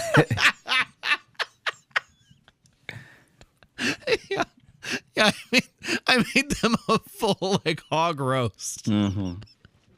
They came down to it on their counter with an apple in its mouth. They had a guest bed and bath and were always ready to offer a home-cooked meal or fruit from their garden. So when I broke their TV in my sleep, I was understandably extremely ashamed. I was dreaming that I was trying to pull open a very heavy door. Unfortunately, I was acting that out in the room, and the door was a tall, heavy dresser with an old box TV on top. Oh, a box TV, too. Those are big. Yeah. Those are heavy. Yeah. That's back when TVs had weight. I woke up when the TV fell face first and shattered. Damn, you must have dropped it, too, because those things are hard to break. I swept up all the broken glass and waited with dread for the morning, afraid of angering the most hospitable people I'd met. This ended up being a beautiful lesson in forgiveness for me, as the wife told me that they'd wanted to update that TV for years, but wanted to wait until it didn't work anymore. Well, it didn't work anymore. I have stopped keeping junk food readily available in my kitchen, so when I wake up and realize I had slept 8, it was usually fruit or something healthy. Sometimes I think about keeping a security camera so when I see what the hell I do at night, but I quickly realized it would feel like watching the Paranormal Activity movies. That was going to be my follow-up things. Like, I don't know if you'd want to watch that. Also, having loud foods is a very good idea. Like having just carrots. If I'm going to like sleep eat, it's going to be something that's going to wake me up. It's going to be carrots and Pop Rocks. That's what I keep near my bed. Take care and sleep well. Thank you, Jade. Yeah, but I don't know. I think about like actually watching yourself sleepwalk. That would feel spooky. Even if you know you do it. You're watching you not being you. Yeah. Like not in control of you. Yeah. And then, what if, say, you see something else? You don't want to accidentally become a ghost hunter. It would be funny if you were tracking your sleepwalking and then you saw a ghost.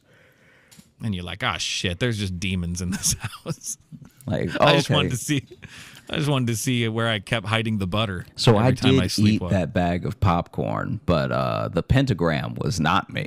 That was not me. I was blaming myself. Okay. Also, too, I think them saying like, "Oh, we were going to replace it anyway." I think that was them saying that out of fear. That was them just being like, "Oh, we don't want to anger this person, You're so they don't." clearly little and strong. And we don't want to get strangled in both of our sleeps. I'm kidding. Well, that's good. It turned out the best way possible then. Yeah. To spike a TV on the ground like you just won the Super Bowl. Or lost. Fair. Well, thank you so much for listening to the Josh Johnson Show. We had a great time recording. I hope you had a great time listening. If you are looking to catch up with us on any of the socials, you can find me at Josh Johnson Comedy on Instagram, TikTok, and YouTube, where we're going to be posting clips of the show. You can also find me at Josh Johnson on Twitter and Josh J Comedy on Facebook. And if you're looking for Logan, you can follow me on Instagram at Logan M. Nielsen. And if you want to get into our mailbag, those are the two ways to do it. You can leave us a 5-star review on Apple Podcasts, or you can email us, joshjohnsonshow@gmail.com.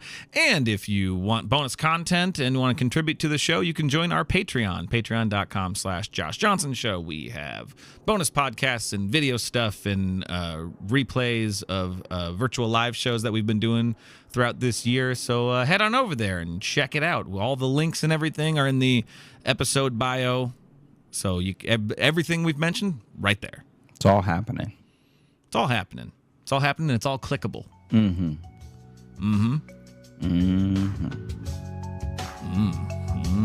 Stop. Please stop.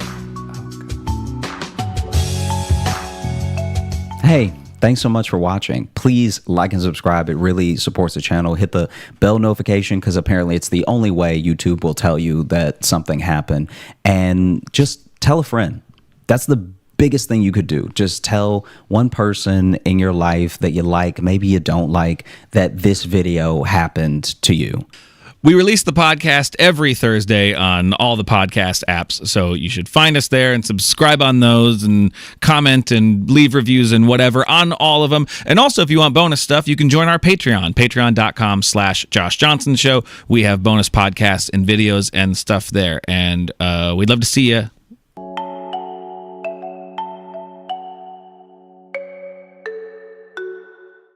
Charleston, please make some noise for Josh Johnson!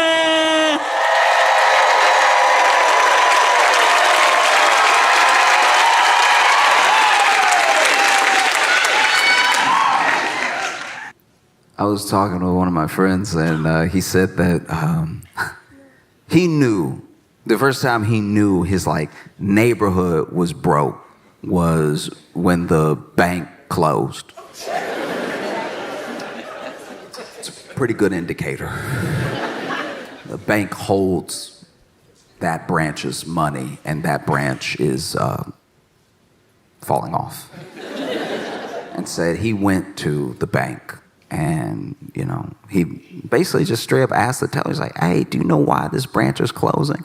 And she was like, "Are you here to make a deposit or a withdrawal?" And he was like, "Withdrawal." And she was like, "Yeah, that's why.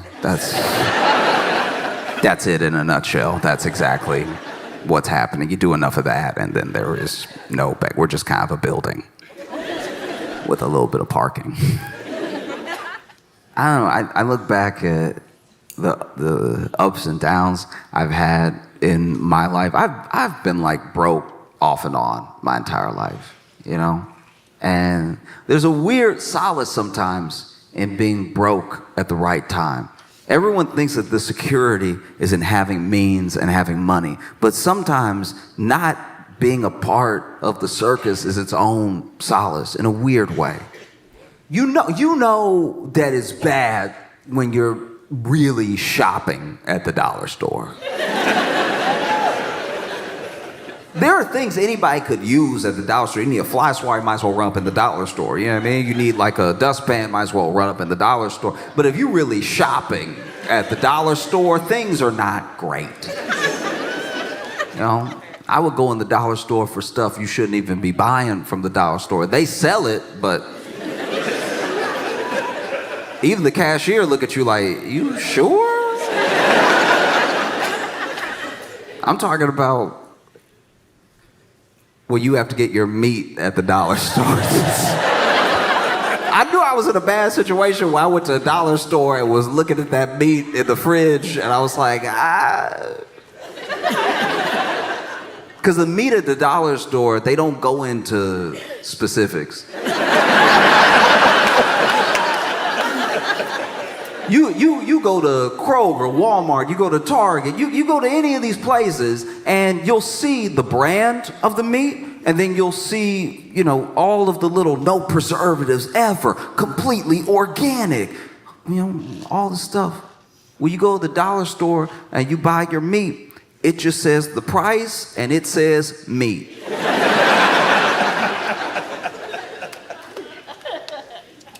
And you're like, maybe if I don't ask any questions, it can be whatever I think it is.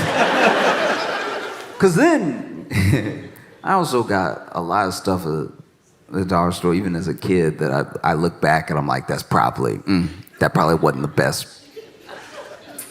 Like a good example, if you know, when you shop at a dollar store, especially if you ever got toys at the dollar store, you know that dollar store toys are in a very specific, slightly copyright infringed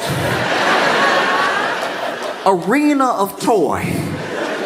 Like you would have a G.I. Joe, but it doesn't say G.I. Joe. It just says soldier.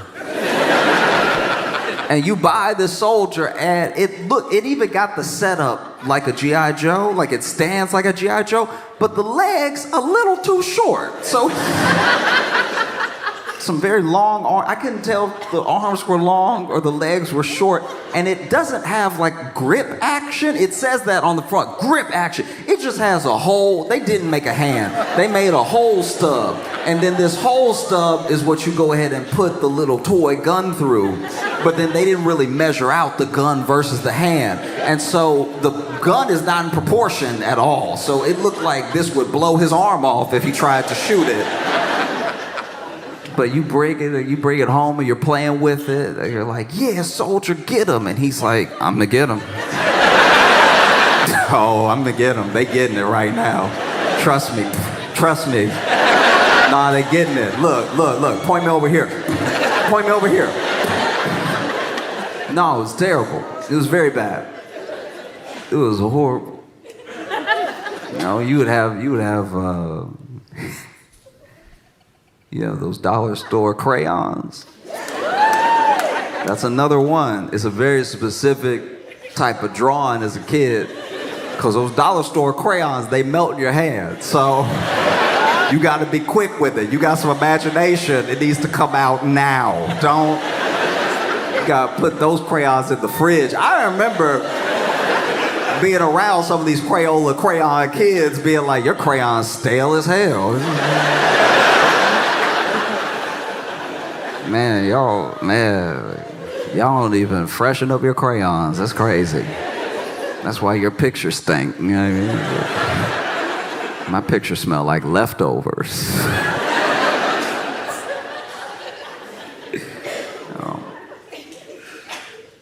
I remember one of my favorite toys from the dollar store was like a Stretch Armstrong, right? But it was Stretch Armstrong. It would only stretch for like 3 days. You only got 3 good days. After that, it would get hard. And if you tried to stretch it after it got hard, it would cut your finger open. I don't know what it was made of, but it was the most malleable, unmalleable thing. It was Play-Doh and adamantium together. No, it was crazy. And that's the thing too, is when you're growing up in this situation, for anyone who knows what I'm talking about from experience, then you also know that it's very hard to know that you're broke, especially if you're a kid. It's hard to know if you are surrounded by love. My family loved me so much. So much. They still do. I make it sound like that. Make it sound like there was a falling out. They still love me. But no, I was surrounded by love. I had my grandparents, and my mom, and my dad's love. I had my aunt, and my uncle's love. I had my cousin's love. I had so much love around me. And when you're surrounded by that much love, you don't know that you don't have money when you have that much love until you meet somebody who has both.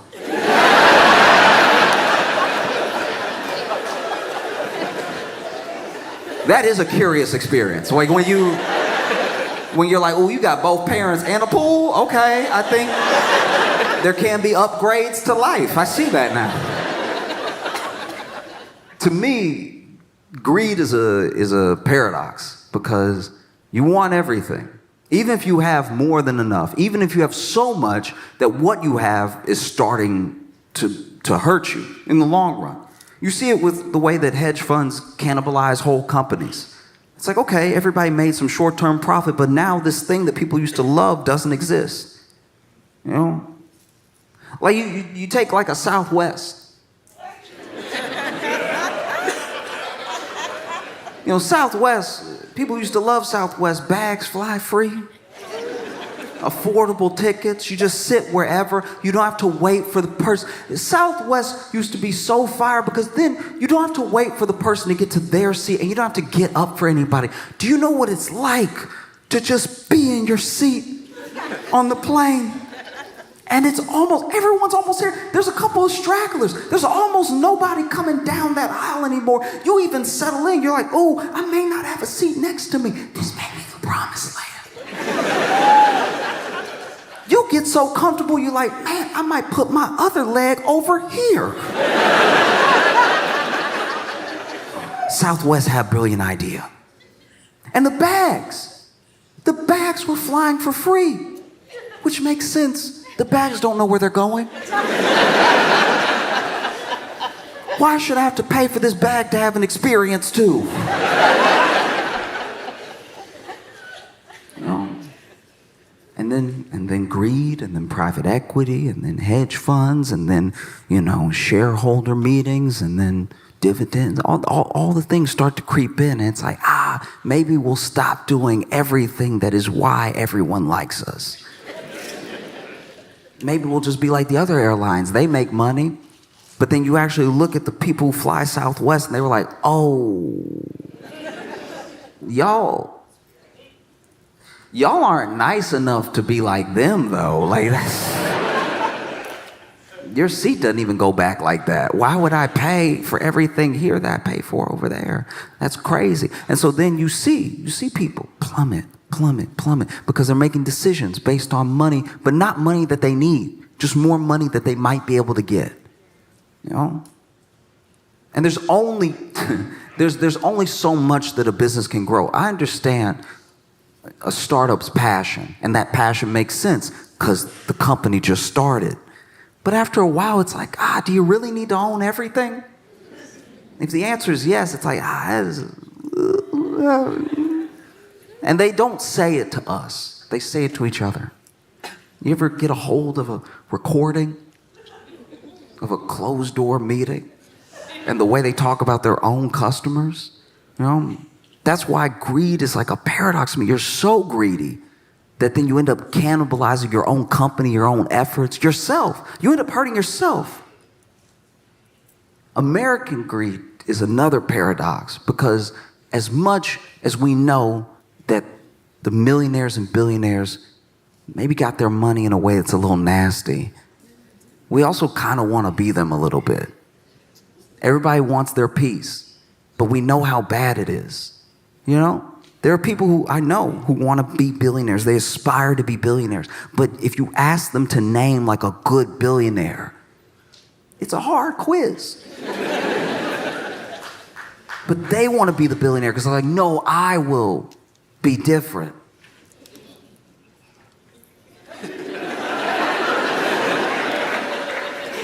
How?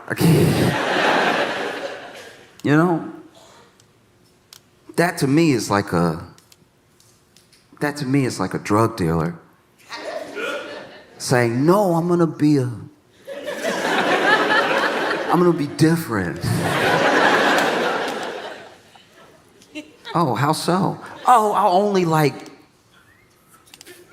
sell drugs to bad people.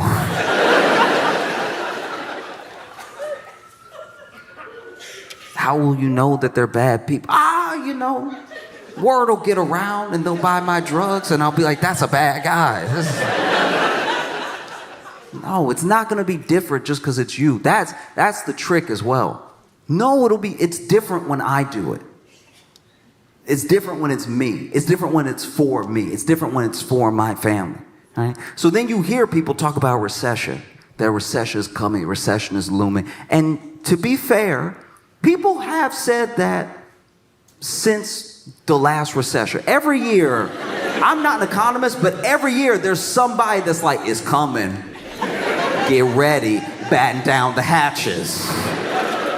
And so you're in this situation where, people are very worried, and understandably so. Because it's not really about the money. Money is mostly like the conduit.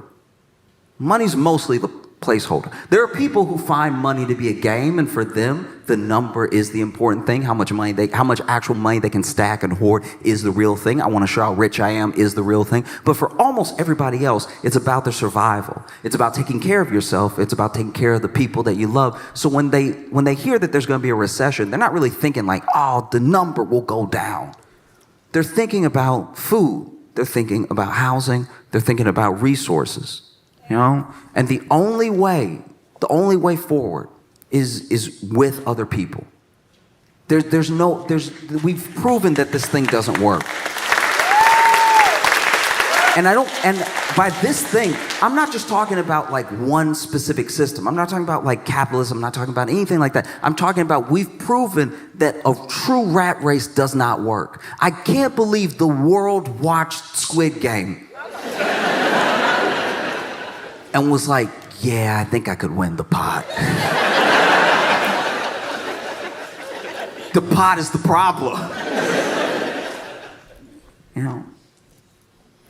And then I think the other problem is that if you are pitted against people, if you're pitted against the other 330 so million Americans, then yeah, the odds look insurmountable. But when you see how many people are actually in your situation, and you see how many millions of people are just like you, and you put yourself on the same side as them, all of a sudden, all of the weight, it gets a little bit easier.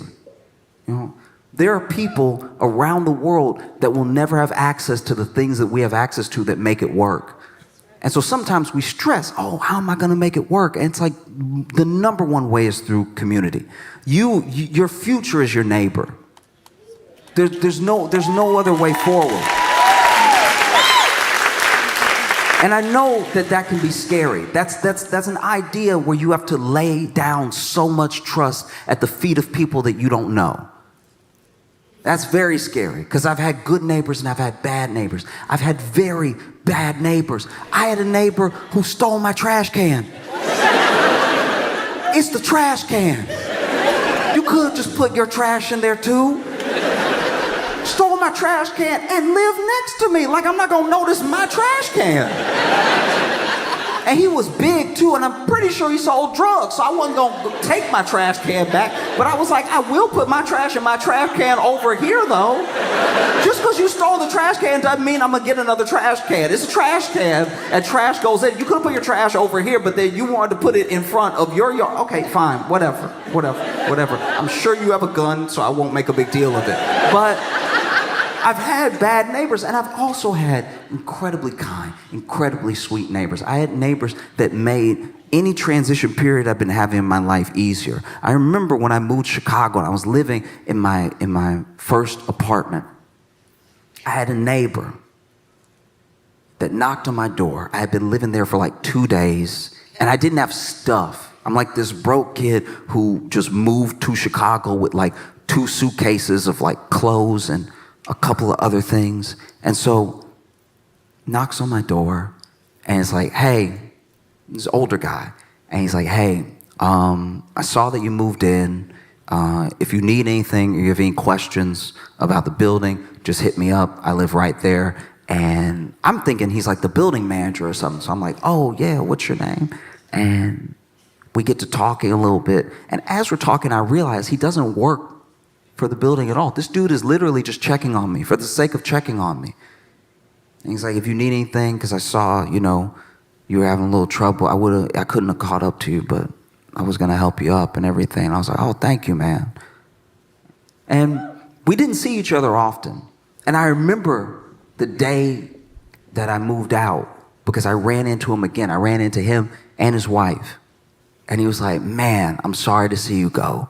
Because I can tell, we never really got to chop it up or anything, but I could tell that I like the way you move. And you didn't cause any trouble. You were just cool. And I wish I would have knocked on your door a couple more times, right? I never forgot about that guy, because even knowing that there was someone there if I was having a problem, it just made living there on my own a little bit easier. Just in the back of my head. Once again, we didn't even have that many interactions. I only knocked on his door a couple times.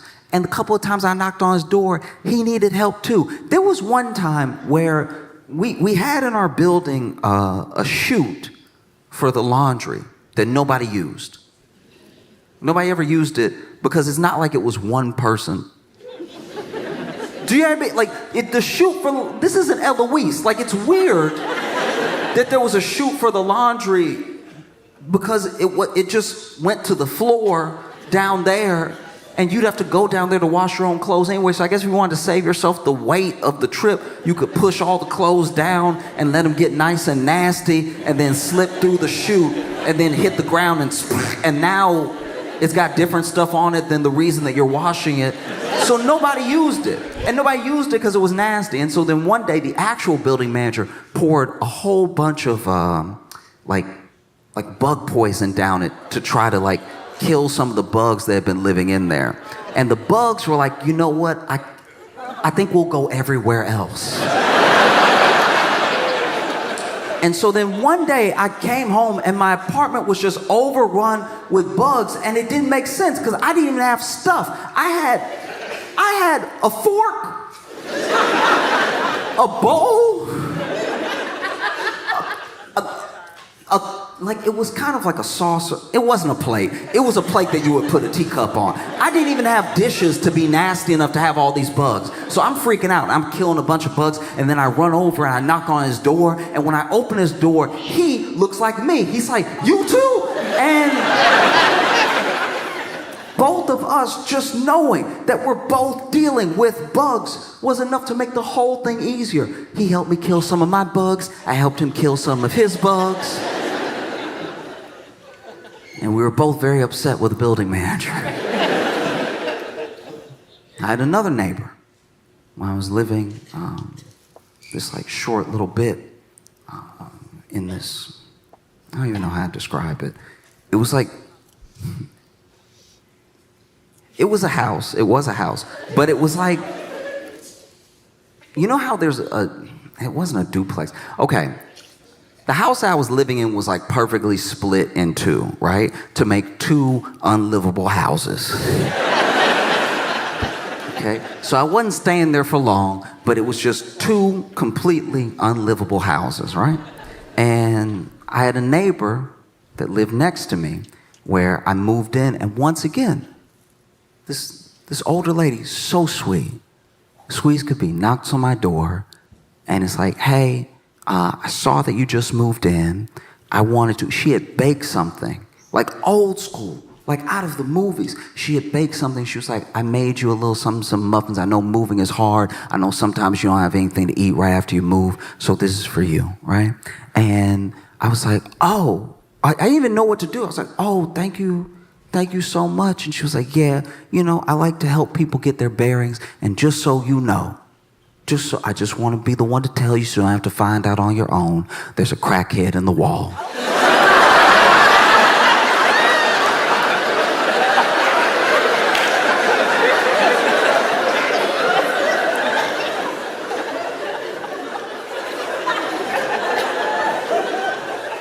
And when you get that type of warning, it does make you look at the muffins twice. One has nothing to do with the other. But I was still like, oh. And she was like, yeah, we thought it was a bird for a long time. And then he started talking.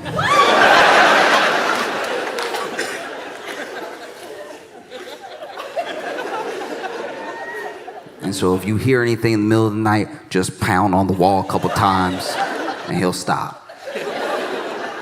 I was like, okay. All right. Okay. And I closed the door and I sat in silence for the rest of the night, waiting to hear a noise that would never come. It wasn't until like months later I heard some scratching in the wall, and I was like, how does somebody just live with it? And so I knocked on her door, and she came to the door. She was like, you hear him too. And I was like, look, I know you lived here longer than me, but in case it is a bird, maybe we should call animal control. Just throwing it out there, right? And she's like, you can do what you want.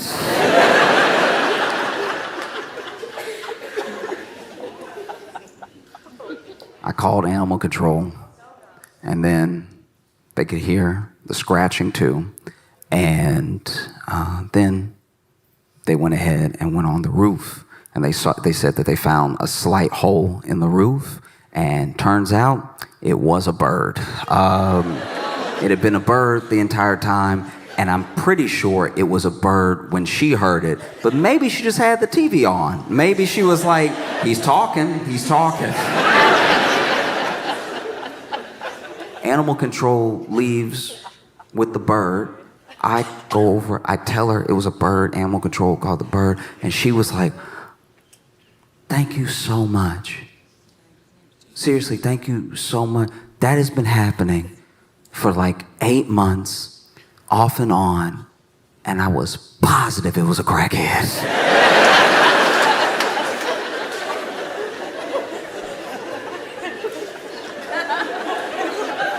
And I guess that's what a good neighbor does. I guess a good neighbor lets you know nobody's in your wall.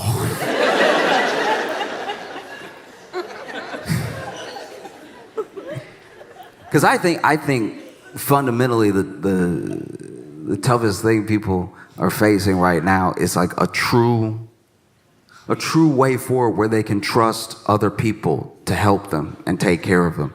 And I can't tell you to just blindly put your faith in people that you don't know, even if they live next to you. But what I can tell you is that most people return energy. Most people give like for like.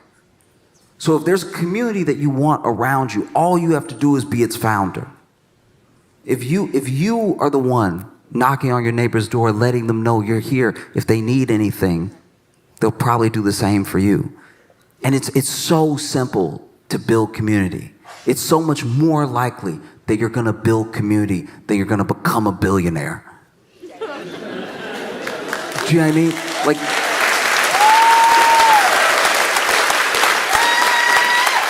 both things are incredibly hard to do. They take a lot of hard work and everything, and one of them means everyone will hate you. Because when you're broke as well, the thing that happens, I think, the most often is that we have a real misunderstanding of each other. Rich people, the rich people that I've met in my life, no rich person I know feels rich. They feel comfortable.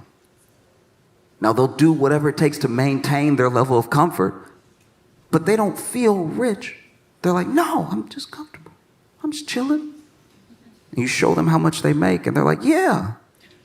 I gotta maintain, I got kids, And then you show them how much the rest of the world makes, and they're like, ooh.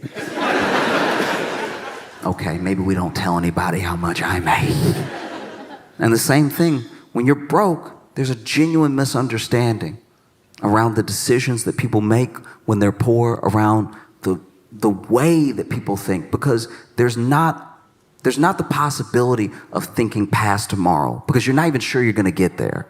Do you know what I mean? When you really don't have means, when you really don't have money, you come off wild sometimes because all your requests are strange because you're just trying to piece things together just so you can make it to the next day. You know? Like a good example is I used to work at a grocery store, and one time in the break room, we're eating our lunch, and this one dude opened his lunch and then just said out loud to everybody, "Hey, I made a hamburger at home, but oof, does anybody have a top bun?"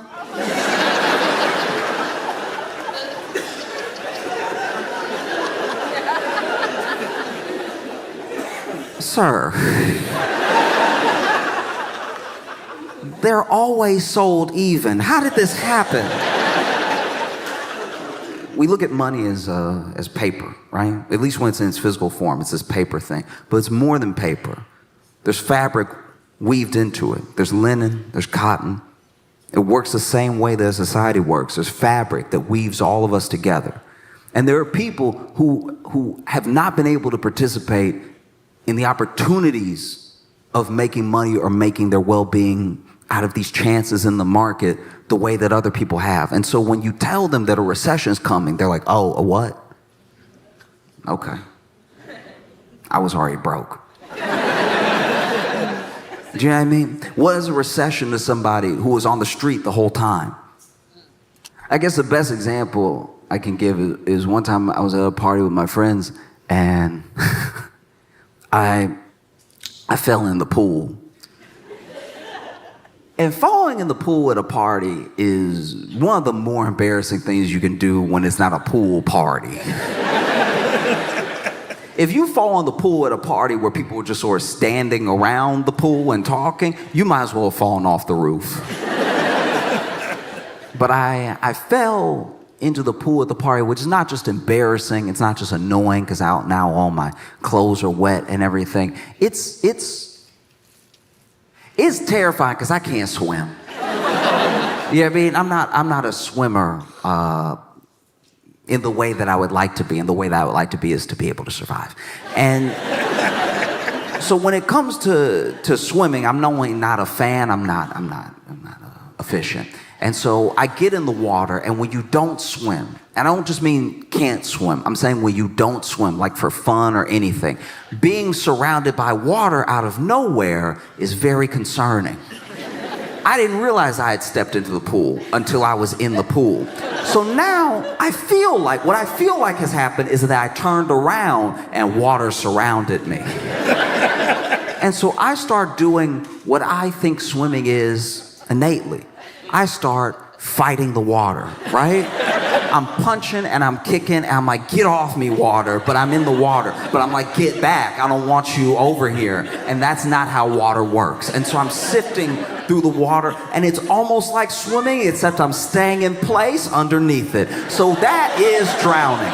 That's what drowning is. When you're swimming perfectly, but you're not going up above and you can't get your head up, you're not actually swimming, you're drowning, and it's also exhausting. You're fighting and you're punching, you're kicking, and you're moving, and you're doing a pretty good job of drowning. If you could get your head above water, this would be swimming. And if you could get your chest up, if you could do that butterfly thing, now you're a swimmer. But I am over here, no more water. Get out of my face, right?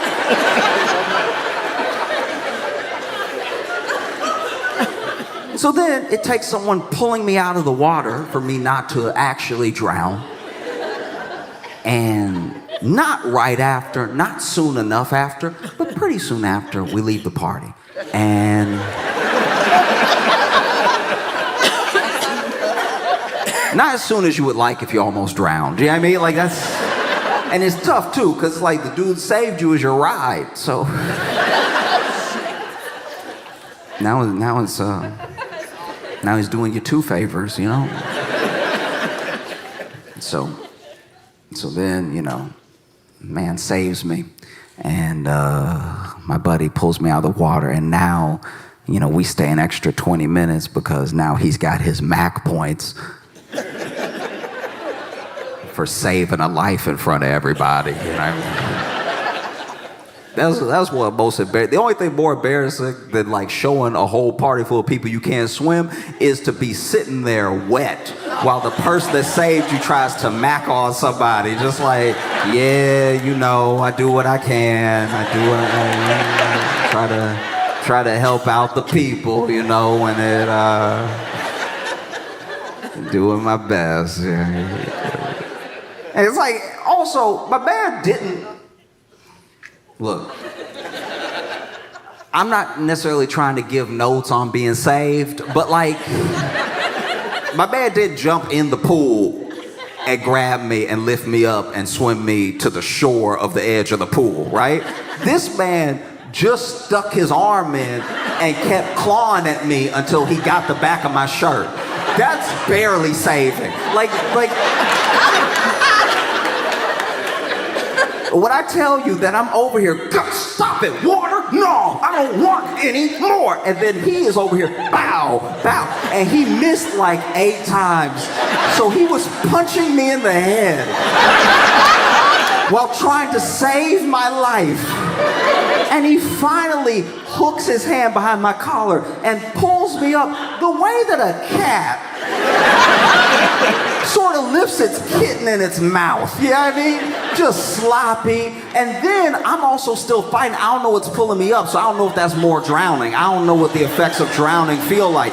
So now I'm not necessarily fighting his hand, but I am still fighting the water. And so if you were on the other side of the pool, it does look like I was drowning. He reached in, dunked me one more time just to be safe, and then pulled me up. Because I don't know that he's trying to help me. But when he finally pulls me up and I'm over here coughing up the water and everything, this man helps me get up out of the pool and then immediately sees the eyes on him and everything, sees the opportunity, and he's like, oh, yeah, you know.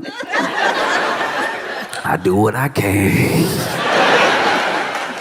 Also, I know he saved my life and everything, but also the fact that he didn't need to roll his sleeves up like that. Like that was even more just worth like, oh yeah, you know, I tried. Now you sitting here wet, just like, can you wrap it up, get the number or don't? And so then me, him, and some other friends head to his car once he's ready to leave, and his car won't start. Waited for nothing. Now, luckily, we were staying at his house, and luckily he did live close enough to the party that we could walk. It was like maybe, I don't know, like a mile and some change. It wasn't crazy. And so we start walking. As we start walking, it starts drizzling. And then it's drizzling a little bit more, drizzling a little bit harder, and then it really starts raining. And when it starts raining, all my friends did a different thing when it was raining. Like, I had one friend that did the turtle. Just walking and just trying to... And I get it, because he has some deep collarbones. He would have had 2 lakes on either side of his neck if he had just let the water hit. That would have been 2 puddles he had to carry. So I understand him trying to... Then I had another friend who was over here doing this, which genuinely pissed me off. That's one of the craziest things I've seen. You have 2 hands, one hand covering some of your head, but not even efficiently. Where's the distance management here? You'd be better putting the hand on your head. Then I had another friend who just decided to lean forward, because I guess he just doesn't want a wet front. He's just cool with it all hitting the back. And as it's raining and raining, my friend was over here doing this, turns to me, because I'm just walking. I'm not doing any of this. I'm just walking normal. And they're like, oh, Josh, you must not mind the rain.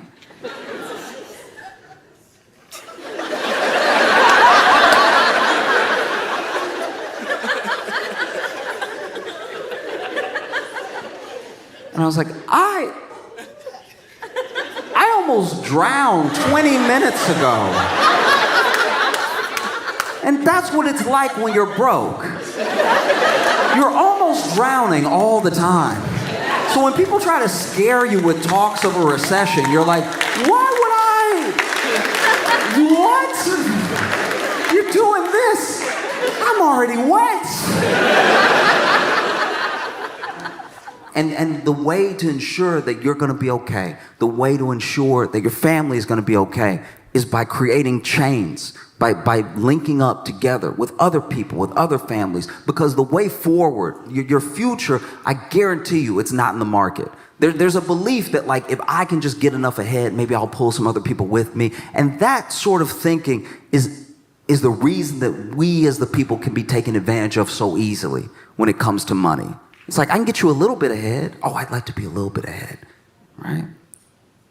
But the way forward, your future, I promise you, it's in your neighbor. I promise you, there's no one that's going to take care of you like the people that are actually next to you. And it's kind of daunting to me. It does freak me out a little bit that there are so many people, every election, every year, no matter who's president, that expect the person in office to make them rich. Don't you know this is America? Do you know what I mean? Like, that's just not how it works. It's not how it's ever worked. You may like the person in office, you may not, but I guarantee you they're not gonna make you rich. That's not how anything works. And don't get me wrong, I've had dreams before. I had a hard time getting to know people, and I had a hard time communicating with people. I'm an only child, and my mom wanted me to have friends so I wouldn't be crazy. And so, as a single parent with one kid, my mom, the only thing she knew how to do was go ahead and take me over to her other single parents' friends' houses where they had one kid, and she was like, maybe y'all will just play and not be crazy together. And sure enough, there was a time in my life where my parents got back together, and so we were a 2-income household, so I started to get the good toys, right? The real good toys. I'm talking WCW, NWO, wrestling toys, Sting, Goldberg, Kevin Nash. And sure enough, you know, I remember I got those toys. Those are some of my favorite toys in the world because I didn't know ankles had come out yet. I would hold up my Kevin Nash and I'd be like, bow, bow, bow, bow, bow. Look what he does. Bow, bow, bow, bow, bow, bow, bow, bow. He had knees, he had ankles, he could do this. That's crazy. I was used to this only. Maybe if you were getting fancy, some of this, but I wasn't used to this. This thing right here, this is crazy. Real shoulder movement? My mind was blown. It's like, look at what this thing can do. Bow, bow, bow, bow, bow, bow, right? And so then my mom took me over to her friend's house, and her friend had a kid, and you know, I went ahead and brought over 2 of my toys. I brought my Kevin Nash and I brought my Sting because I'm trying to make a good impression. And so we're talking, they're talking, and finally we go to his room to play, and my mom leaves to go run some errands or something. And I quickly realized after my mom left that he was crazy. He was genuinely crazy because all of his toys, every single one of his toys, didn't have a face. None of his toys had faces. I don't know if he was chewing them or if he was burning them, but they were gone. And so he looked at my Sting toy and he was like, oh, we have the same one. And I was like, I don't see how that's possible.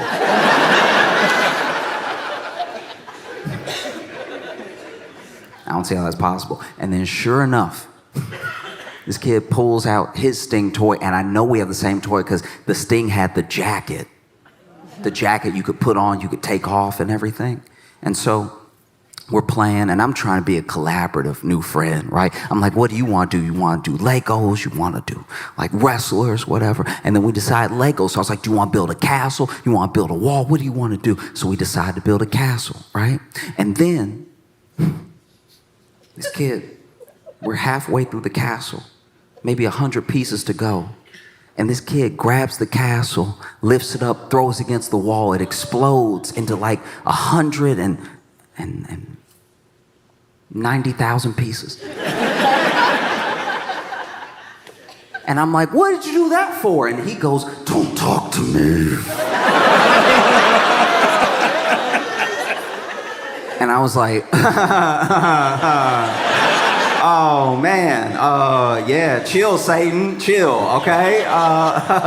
Back up, devil, okay? Because I had been prepared in case the situation happened, because I knew I wasn't a crazy only child, but I knew there were other crazy only children out there. So I already had my thing on me, right? I had that lance in my back pocket. I was like, don't you come near me. I will cut you open. This thing is 6 weeks old.